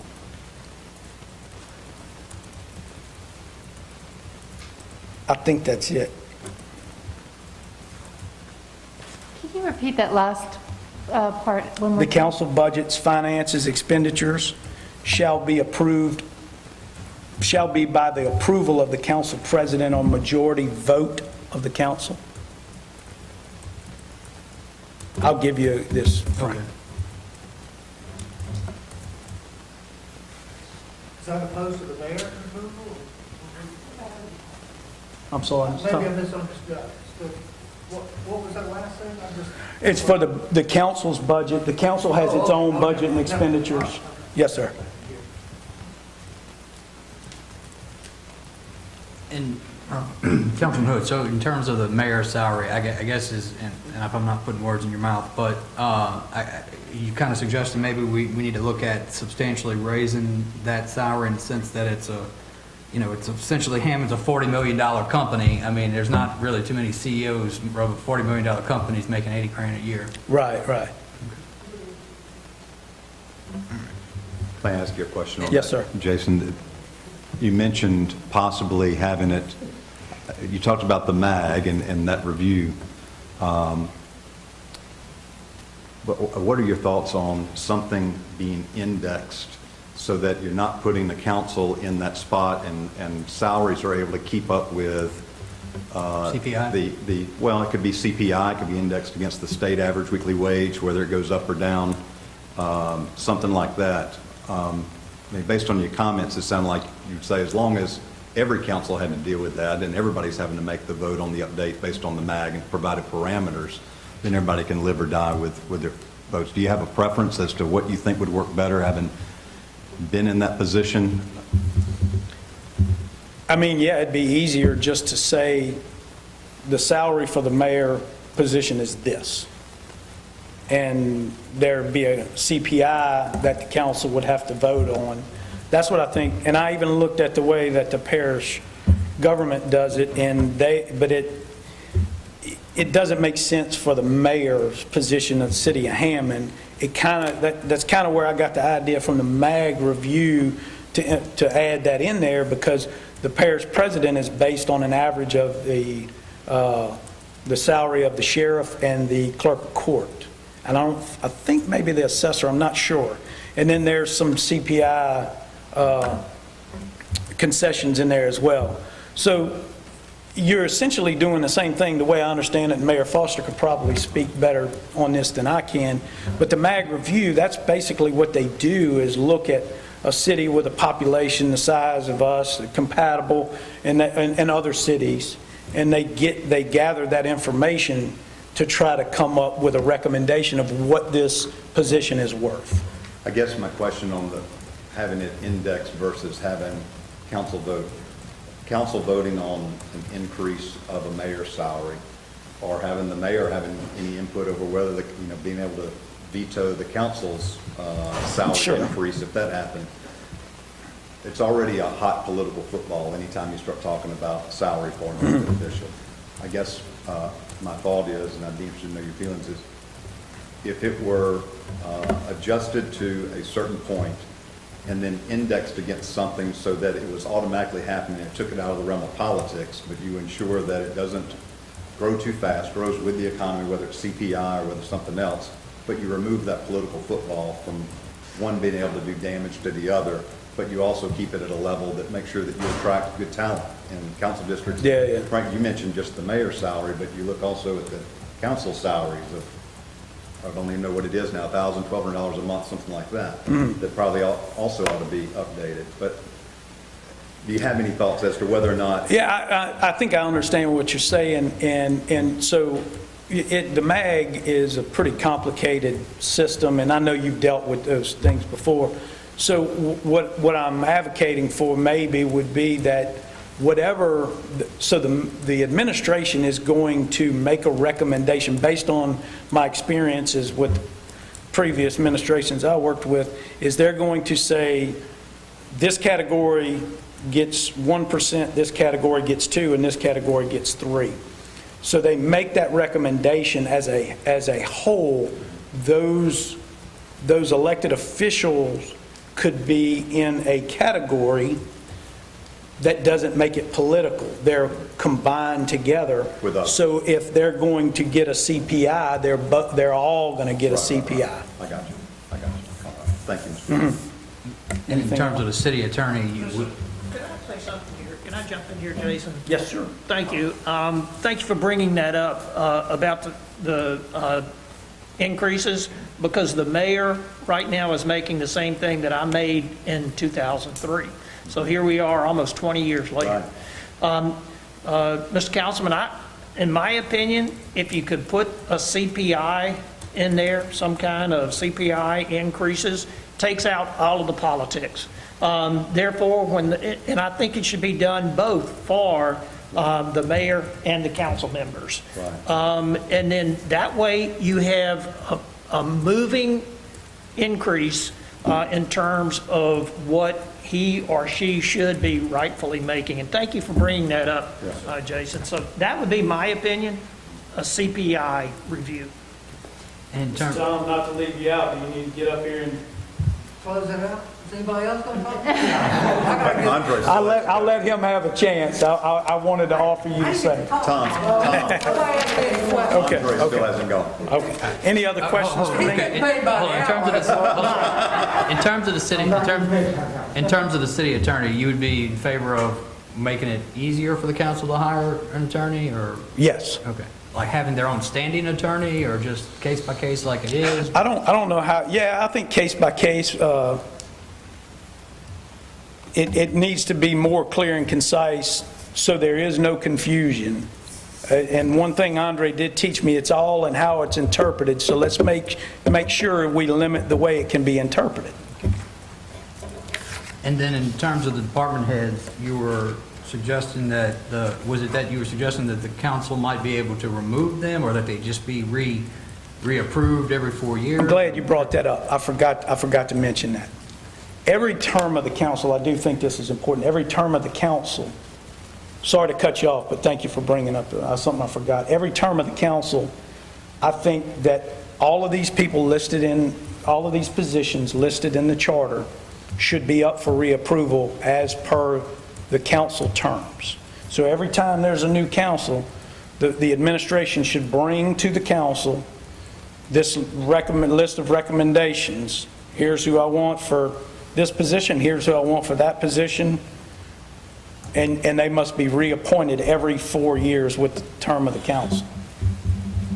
And then you mentioned the council clerk position be approved by be at the pleasure of the council president. Now, the council president is reelected every year, so that you would think that position could flip every year? No, because it would take a supermajority of the council to remove that person. Okay. That language would be included, but basically day to day she serves at the pleasure of the council president. That would be her, he or her direct supervisor. Oh, okay. You mean just that she answers? He or she, yes. The clerk would answer to the council president. That is not correct. An administrative. That's correct. That's correct. That's the way it works I'm familiar with the parish way of things too, and I see things that work, that I think work, and things that I don't think work, and I think that's one that works. How is it currently, sorry, excuse me, Chris, how is it currently? The council clerk reports to the administration? I don't think they report to the administration, but I think the administration kind of oversees their daily activities a little bit. But technically, it does have language in the current charter where it talks about he or she would work for the council and they are appointed by the council, but it's a little vague, from what I remember reading. Yeah, you just mean clean up, make it a little more clear, or separation of powers type. Yeah, that is correct, yeah. A little history. This was before any of us took office, and it was after Mayor Anderson and then after Mayor Syke. It was in between that time that there was actually an Attorney General's opinion, Andre, if I'm not mistaken, that was determined that the council clerk does report to the mayor, and I'm with you. I think it should be changed. I think that the council clerk should report to the council president or whoever the council designates as going to be the leader of the council. So I'm with you on that one. Y'all mark this down. This is twice him and I agree. Can I just ask for clarification on that, just so I understand your point? I think I do. What you're saying is, in terms of day-to-day operations, the immediate supervisor is the council president, but for removal of that person, it would take a supermajority of the council as a whole. Yes. You're just talking about day-to-day, who do I answer to, who's giving? Yeah. Got it. That way, and I think it would have to coincide, because you wouldn't want a council president who's in a bad mood one day comes in. It would require the whole council to remove that position, that person. I guess one other question, if you don't mind. Yes, sir. About the removal, is that the department heads and everybody, is that removable essentially at the pleasure of the council by a supermajority or for specific, like, cause-type reasons, or? I would say at the pleasure. It's not specific on when it asks you to confirm that appointment. Right. So, And your question was about any department head? Yeah, well, I think he suggested all the department heads should be, there's specific department heads, Director of Administration, Chief of Police, Fire Chief, Director of Public Works, Utilities Department Director, Recreation Director, and the Personnel Director are the only department heads that are specifically spelled out in the current charter. yeah, there's a cabinet, essentially, for lack of a better. Yeah.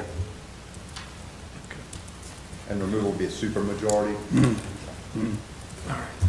Yeah. Every 4 years? I'm sorry? Every 4 years, did you say earlier? Yeah. They would come up, they would be reappointed every 4 years, or I should say reconfirmed every 4 years as the council terms. The way it had worked is that once they're hired on, once they're appointed by the mayor and hired and approved, they just stay until they're removed by the mayor. All right. Anything else, Mr. Hood? Okay. Thank you very much. You got to. Thank you, Jess. I was going to ask the question about the council clerk being answerable to the council president. There have been situations in the past where the council clerk is answerable to the council president, but information is not funneled to the other council members, which created not only a void, but also a lot of conflict. Okay. Well, that's kind of internal I think that'd be more internal communication of the council to how that works. But I think that if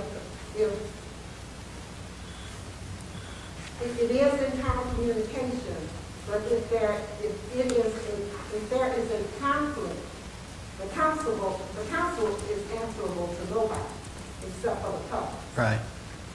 So there needs to be something put in place that the information, even though they are answerable to the council president, that it is equally, the information is equally distributed to everyone. Okay. All right. Thank you.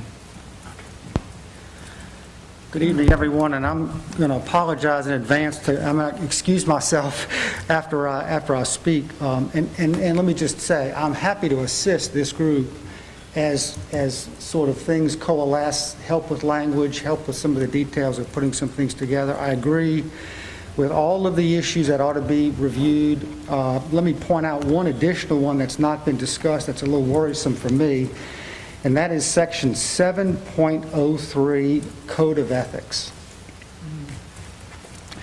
And what worries in the charter, and what worries me is the Code of Ethics sets up a separate city board of ethics. Has that board ever existed? No, not to my knowledge. Not as I've been city attorney, not to my knowledge. And what worries me is the state, of course, has a very robust Department of Ethics. And what worries me is the standards that are set by ordinance are very, very similar, if not exact, from the state ethics. And you might have a complaint in the city and a complaint by the state administered by two separate groups that could result in inconsistent judgments on whether there's a violation. That's worrisome to me. And I would suggest the way to correct it would be to just remove the last section, which requires a separate administrative board. That, to me, is what's the worrisome part. I think the council can then, by ordinance, adopt the state ethics, and that any complaints of ethics are referred to the state for adjudication and not a separate city board of ethics, board of governmental ethics that's there. So that would require not just the charter, but we need to go back and look at ordinances. I'm happy to review. Look, I know you've got other meetings, and I'm committed to come to those additional meetings. I'm happy to discuss with you some of the functionality, having been, Andre Coudrain, 106 South Magnolia Street. I've been the city attorney since 2003, and help you through any specific issues. I can tell you the clerk of the council is appointed by the council. The day-to-day administrative operations, as in the ordinance, is by the president of the council and the president-elect. I can tell you when the council clerk has any questions, she's directed to the council president, not the mayor, to adjust those. And again, I'm happy to give you an objective thought process for any of those issues that you all want to review. I know we talked about 703, so I'll just deal with that since we talked about pretty much all the rest of them, the code of ethics. I know in state government, there's required to be an ethics officer, right? So that, that person is in place as a liaison for the body to go to the ethics officer, and the ethics officer then can go to the state for opinions and things of that nature. So if you get rid of this board, if your suggestion is to get rid of this board, would your recommendation be that an ethics officer be, put in place for the city, separate and apart from the city attorney? I think someone could be designated. I don't see a need for a full-time position for an ethics administrator. I'm not suggesting you remove it's never existed. I don't know that a group has ever existed to be a board of governmental ethics for the city. The way it's been done is those questions have been referred to the State Board of Ethics for review and consideration. I don't know that the city needs its own separate sort of ethics person to help guide. Mr. Kudra, now we've got,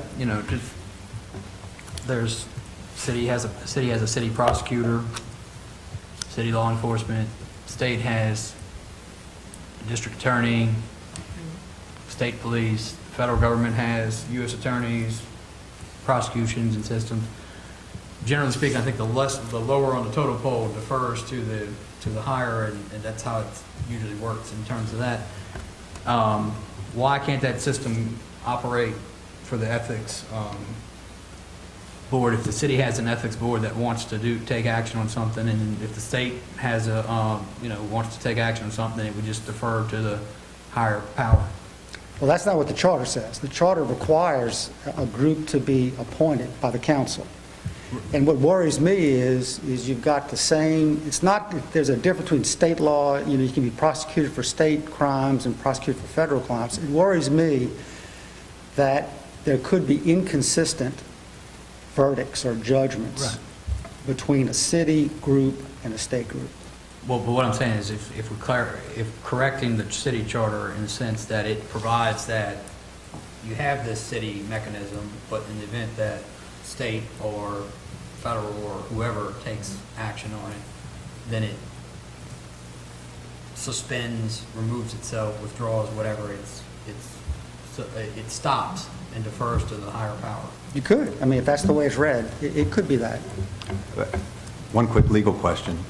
If you did something like that in the way I'm hearing it described, do you think there would also have to be some change in state statute? Because I think the way you just described it, Mr. Chairman, you would take the Board of Ethics, which is now essentially has original jurisdiction, and turn them into an appellate type level? No, I think what Frank was saying, as I understood it, is that basically if someone were to file a complaint with the city Board of Government Ethics and the State Board of Ethics, then basically the city's provision would be it's suspended and done and the state controls. Right. It would be only if you filed a city complaint and not a state complaint that the city complaint would go forward. That could be.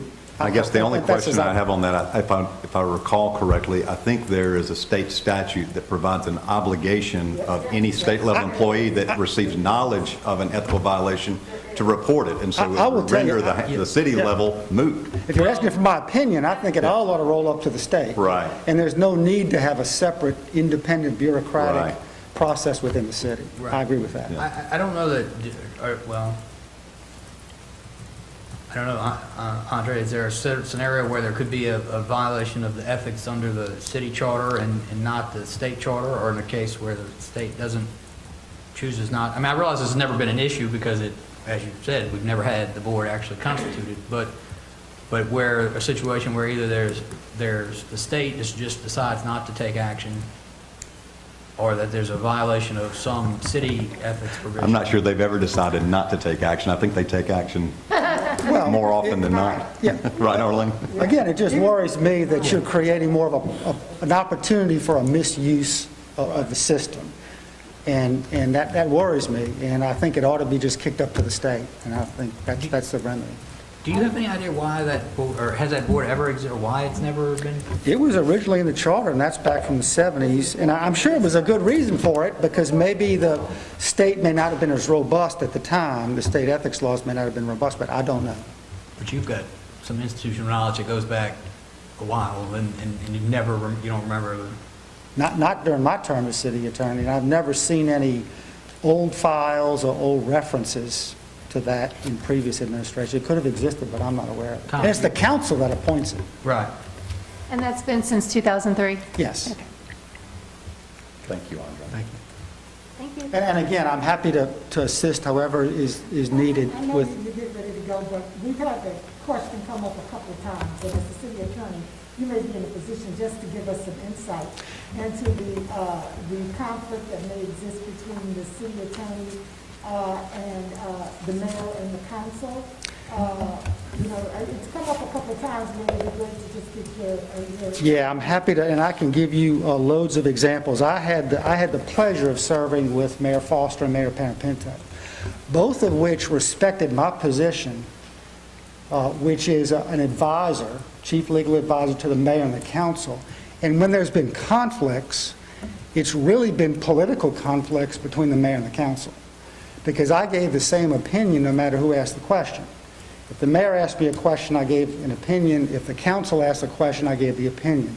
Same opinion to both. So I would tell you, in instances where the city attorney would have a professional conflict of interest, that would be brought to the attention of the mayor and the council, and a separate lawyer would be hired. That's happened at least one time that I recall where there was a conflict of interest. I really think it works well, and I think the council should have, and they do, have the ability to hire their own legal advisor. And if they're not satisfied with an opinion from the city attorney's office, they ought to have the ability on a case-by-case basis. Because again, what's worrisome is, then it becomes, it could be somewhat of a political debate, right? Over everybody's got an opinion. At some point, the city's got to have one single unified opinion on where you go on issues. Council could hire its own, and they could get direct advice on an issue dealing with the council. But insofar as the city's concerned as a whole, I think there needs to be one city attorney. On a case-by-case basis, the council could appoint its own advisor or representation on an individual case basis. I've not seen where there was a direct sort of a constitutional crisis or a direct conflict between the mayor and the council insofar as legalities were concerned. It was more of a political disagreement between the mayor and the council.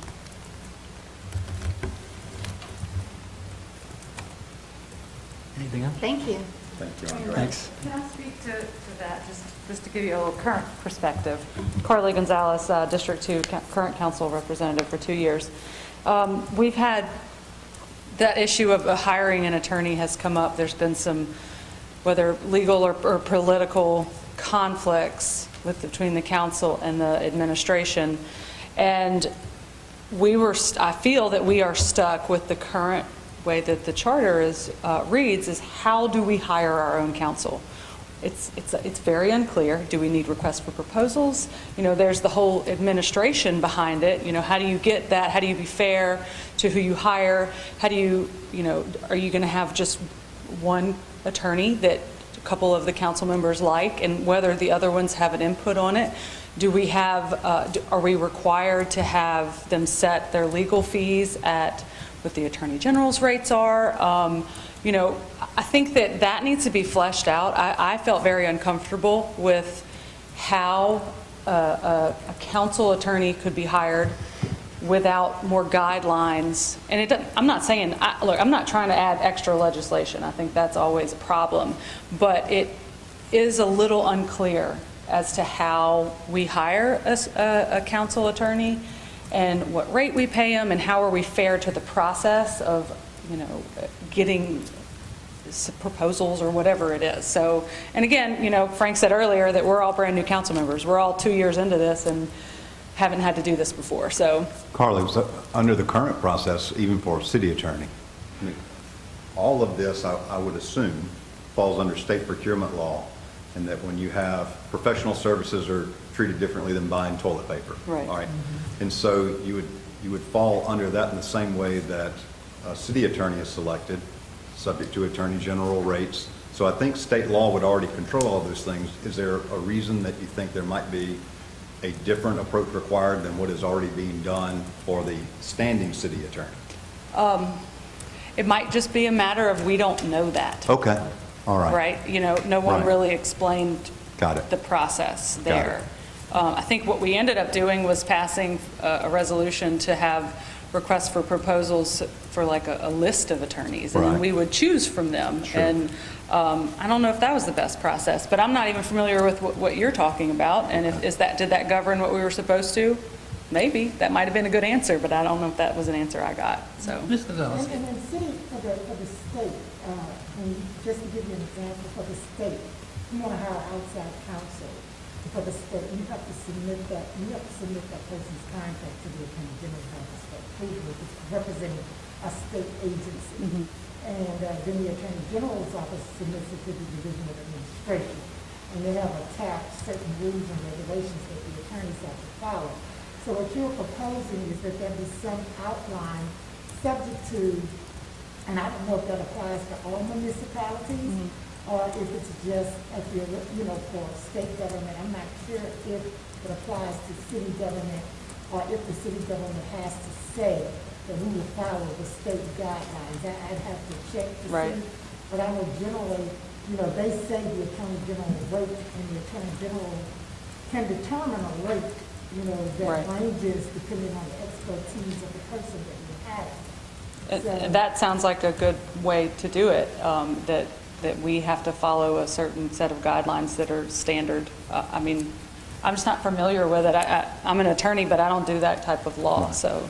Ms. Gonzalez, would you say that there's and it sounded almost like there's maybe the council could benefit from some additional administrative help or something, or is that? Sure, what yeah. you're saying? And do you have any suggestions as to what we could do in terms of the charter or might consider doing in terms of the charter to help provide staff or administrative support or whatever you think needs to be addressed in terms I feel of- that I'm a bit at a disadvantage for that creative thinking, because I've only been doing this for 2 years. And, we all came in with, well, this is how it's been done, right? And we've had good input from people who've been in government before.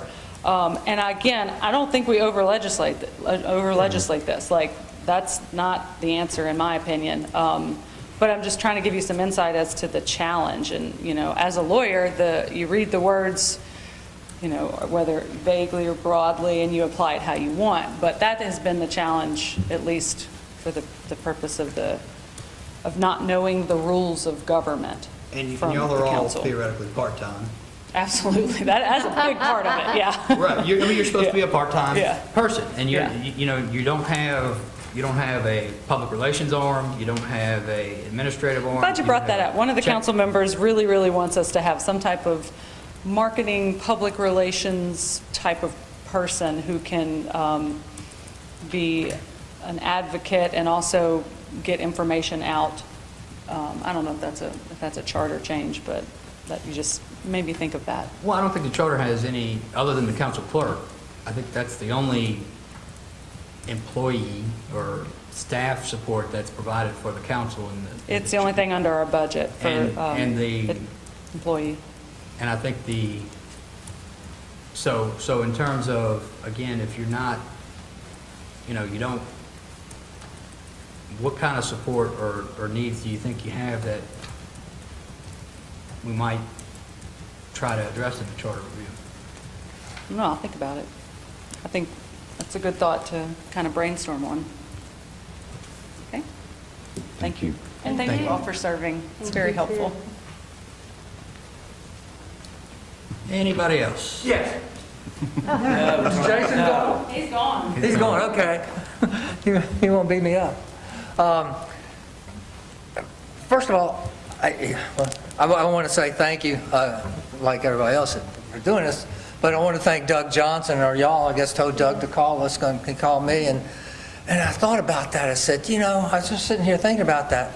You know, I went out of office 40 years ago this year, and you know, I just said, 40 years ago, I said, you know, and I never got asked to be on a charter commission review panel. I always wanted to do that, you know, but after tonight, no way. You know, oh yeah, you guys had it cut out for you. You really do. But thank you for inviting us. It was so good to get here with the living mayors, and pay due respect to Tippy DePaula, who I served as city attorney for, and to Louis Tallow, who's also a dear friend of ours. We all grew up in Hammond. Yeah, Mason across the schoolyard, Devin knew each other's kids and all the way through, and Tippy and Louis, and that was all good. So it means a lot. We have vested, and you have a vested interest here. You guys are doing what you're not getting paid, you know. So I just really want to say thank you. And I know this gets bogged down into the weeds a lot, and you've gotten all kind of different opinions. And you know, Mason and I agree on some of those, what he said, and so the deputy too, and some we disagree on. But you know, you got to throw out something for the public, and that's your job, because they're going to vote on it. Because like, I don't think anybody's going to vote to remove term limits, but I'd like to give it to them, because I really feel strongly in my belief that it's the way the framers of the Constitution did for the federal government, and it's good enough for the federal government, it's good enough for us, because it's our right to vote. And Mason and I'll just go to our deathbeds on that, but we'll still be friends on that. And so you know, the weeds, y'all have to get up. People are going to vote on it. So I just want to say thanks again. And as far as the police department's concerned, since you all didn't ask me for my opinion on that, I won't give you one. Okay, is there anybody else, anybody that has not spoken that has any other comment they'd like to offer at this time? Or questions? Or questions? Of us, or suggestions for maybe we have any public meetings or anything like that? Or you can close it. Go ahead. I just want to add that we do have an email address set up, and I checked the Dr. Landon helped me check it earlier, shortly before the meeting around 4 o'clock, and there were no emails, so there's nothing for us to address there. And we'll move on to confirming the dates, times, and locations of future meetings. We had previously set the January 25th at 5:30 p.m. and January 30th at 10 a.m. I believe there was some discussion about possibly having at least one of these meetings somewhere other than the city council chambers. So let's talk about and decide that now, I guess. The 25th is at what time, Mr. Chairman? The 25th is at 5:30 p.m. That's a weekday, I believe. It's also Monday. a Monday, That's if I'm right. not mistaken. And then the 30th is the Saturday meeting, which personally I would like to have in the council chambers. But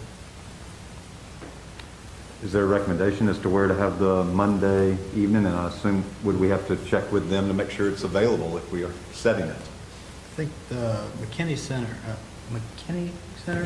Kenny, just Kenny. Michael Kinney? Michael Kinney, okay. Michael Right. Kinney Center was the other possibility that was mentioned. I Yeah. don't know that there's any other place. Lacey, is there any other place that's even available, like that exists? Not really. Okay. We could be creative. But yeah. It's harder to move, I will note that it is harder for staff to move the cameras and get the microphones and all that kind of stuff for other locations. So that's why we need some advance notice. We have to rent equipment and get that all going if we're going to move to anywhere but here. And I don't think Make we, it simple, just meet you. and I guess I will note that crowd-wise, we didn't really have an issue here, so I don't know. I mean, it might be nice to do some, I don't know, what are y'all's pleasure? One thing that you might consider is that if we do decide on another place, many of the local churches already have YouTube channels set up, you know, and Facebook pages set up where we might get, and I don't know if this, and I have to check to see if it violates any type of city ordinance, to be able to say that the meeting will be on this particular Facebook, YouTube. I mean, they have it all set up now because of COVID. So the only issue may be, that's my phone telling me it's time to go to bed. Sorry. But I'm just saying that might be an option if that doesn't work. Because then you wouldn't have to rent equipment, you wouldn't have to worry about the microphones, because a lot of that would be part of what most churches already have in place. Now, maybe finding a church that would agree might be a different situation, but I'm just saying that, to assist the city, most, very few churches don't have it, doesn't have it set up. Well, maybe do you want to maybe we can set the next meeting for here, and then at the next meeting, between now and the next meeting, if anybody wants to reach out to some third-party location, but I don't know, we got record requirement, we're really gonna have to. So for public records requirements, it would need to be on the city's channel, because then we own that video. It's very, and I agree, I think there's a lot of churches that have the equipment. The main consideration in asking those churches is, do they have 6 microphones that we can use? Because there's 7, I'm sorry, because there's 6 committee members, and then the 7th one is for the podium. So And I think most of them would, at least the ones that I'm familiar with, because they have the choir microphones which come over, as well as the microphone for the minister. So the microphone wouldn't be a problem. The problem would be using, if you use their page, how would could some technical? Well, if it was on a computer, I guess we could log in. That's what I'm saying. Yeah, I think we can log in. Our thing is just making sure that our cameras work with that equipment, which it probably will. That's a Marcus question. That is not, I have no idea. So if we're going to want to do that, maybe we ought, like I said, maybe we can just leave the last date location open, even though it's a Saturday one, and we'll just see if. Well, does that interfere with a church service on a Saturday? Would it be better on a Monday night? We could check around. I sure hope we can get another location other than here. That would be, we really need it in a different part of the city. Yeah, I'm just thinking, also, that's around Hammond. Is the Michael Kenny? Is the Michael Kenny Center? It's near, it says on Coleman, right? Yeah. So it's near Greenfield, which is also on Coleman. I know for a fact that they do have YouTube and Facebook, so I've seen them online, so I know for a fact that they do. But whether or not Reverend Hannibal would, how that would work and what his system is like, I don't know. And I think I don't attend there, so. Okay. And I think we intended to probably have maybe more meetings than what we currently had scheduled. And that's what I was going to ask, Mr. Chairman. I agree with you that the next one we ought to do here, because we need to get it out and let people know and have certainty so that we don't have people not able to attend because they didn't know where or when it was happening. My only concern about waiting until Monday the 25th to decide where the meeting is for the 30th is that's really not providing sufficient time. I think it would be unfair to the public to not know. Right. My thought in terms of being fair, I think we're going to have additional meetings in February. That between now and the 25th, we ought to try to nail down another location we think that is centrally located that ensures people that don't have transportation, that everyone has the opportunity to participate, but that we ought to provide a little more time so that we don't, to me, it almost looks like a kind of a sleight of hand that you're putting in a different location, but without telling them it's going to happen. It doesn't seem fair to me. In terms of the Michael Kenny Center, if we wanted to do that on the 25th, what is involved in the technical side of that? I just need to ask Desiree if we have basketball going on, like other programs going on that night. Okay. On the 25th or the 30th? January, well. Did you put places for the 25th? No, we don't have, we don't have places. We never picked a place for the 25th or the 30th. Well, I think it would be good to have the next meeting for sure here, because you're starting to build, today was my first day seeing an announcement on, I think it was Action 17 that it went out. Yeah. And so if you move right away, I agree with Chris, then you may lose potential participation. Okay. So y'all want to set the next two for here? And just then, for consistency to build so people can come out, and then maybe when we have our February meeting, we can consider moving. All right. Just so people can become familiar, like you said, with the location. Well, Yeah. that's fine with me. And to be fair on that as well, when we look at February, I'm not sure that you can just find one centrally located other location. Right.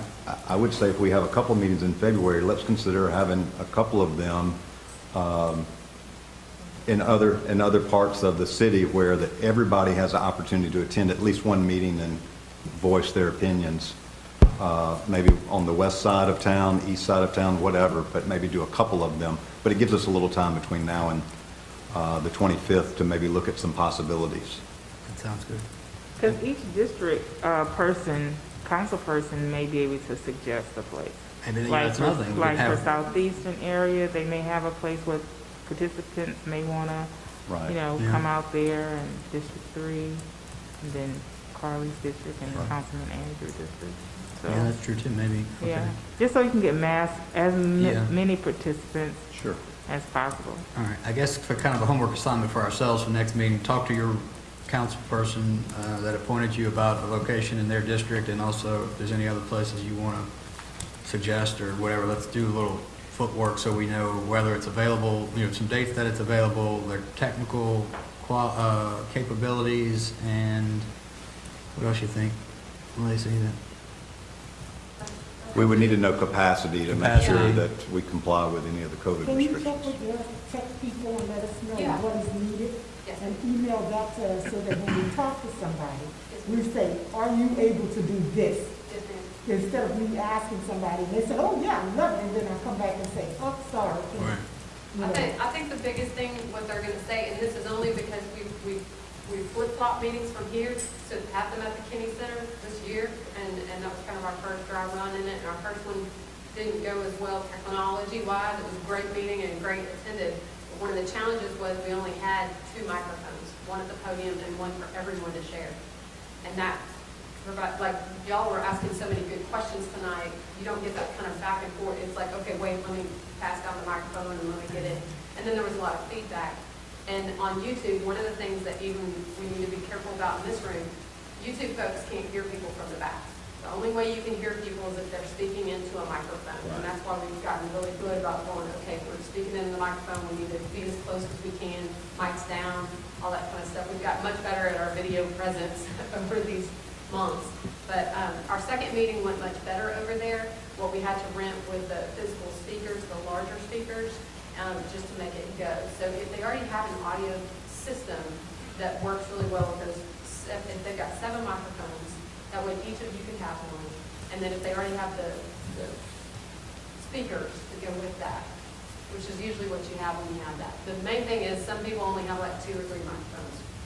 One for the pastor, and then they just kind of put a hot one on the choir. They don't necessarily have them for individuals. So that's the main difference. Maybe we can borrow them from the Commissioner of Insurance. They have those fancy things that you just portable and you just move them around. You know, I do know the commissioner. I know you do. I was keeping an ear out. Mr. Chairman, I'll make a motion that we meet on January 25th at 5:30 PM in the City Council chambers, and then meet again on Saturday, the 30th. At what time did you say? 10 a.m.? 10 a.m. for our next 2 meetings, if there's no objection to that. Is there a second? Second. All in favor? Aye. Aye. Any opposed? Motion carries. All right. Unless there's something else, I'm ready to adjourn. I move we adjourn, Mr. Chairman. Second. All in favor? Thank you. So I wanted to just suggest that when you read the minutes, if you remember asking something or having a comment, or if I didn't put something in there that you thought you conveyed that I didn't hear, please let me know, because, That was tough typing. yeah,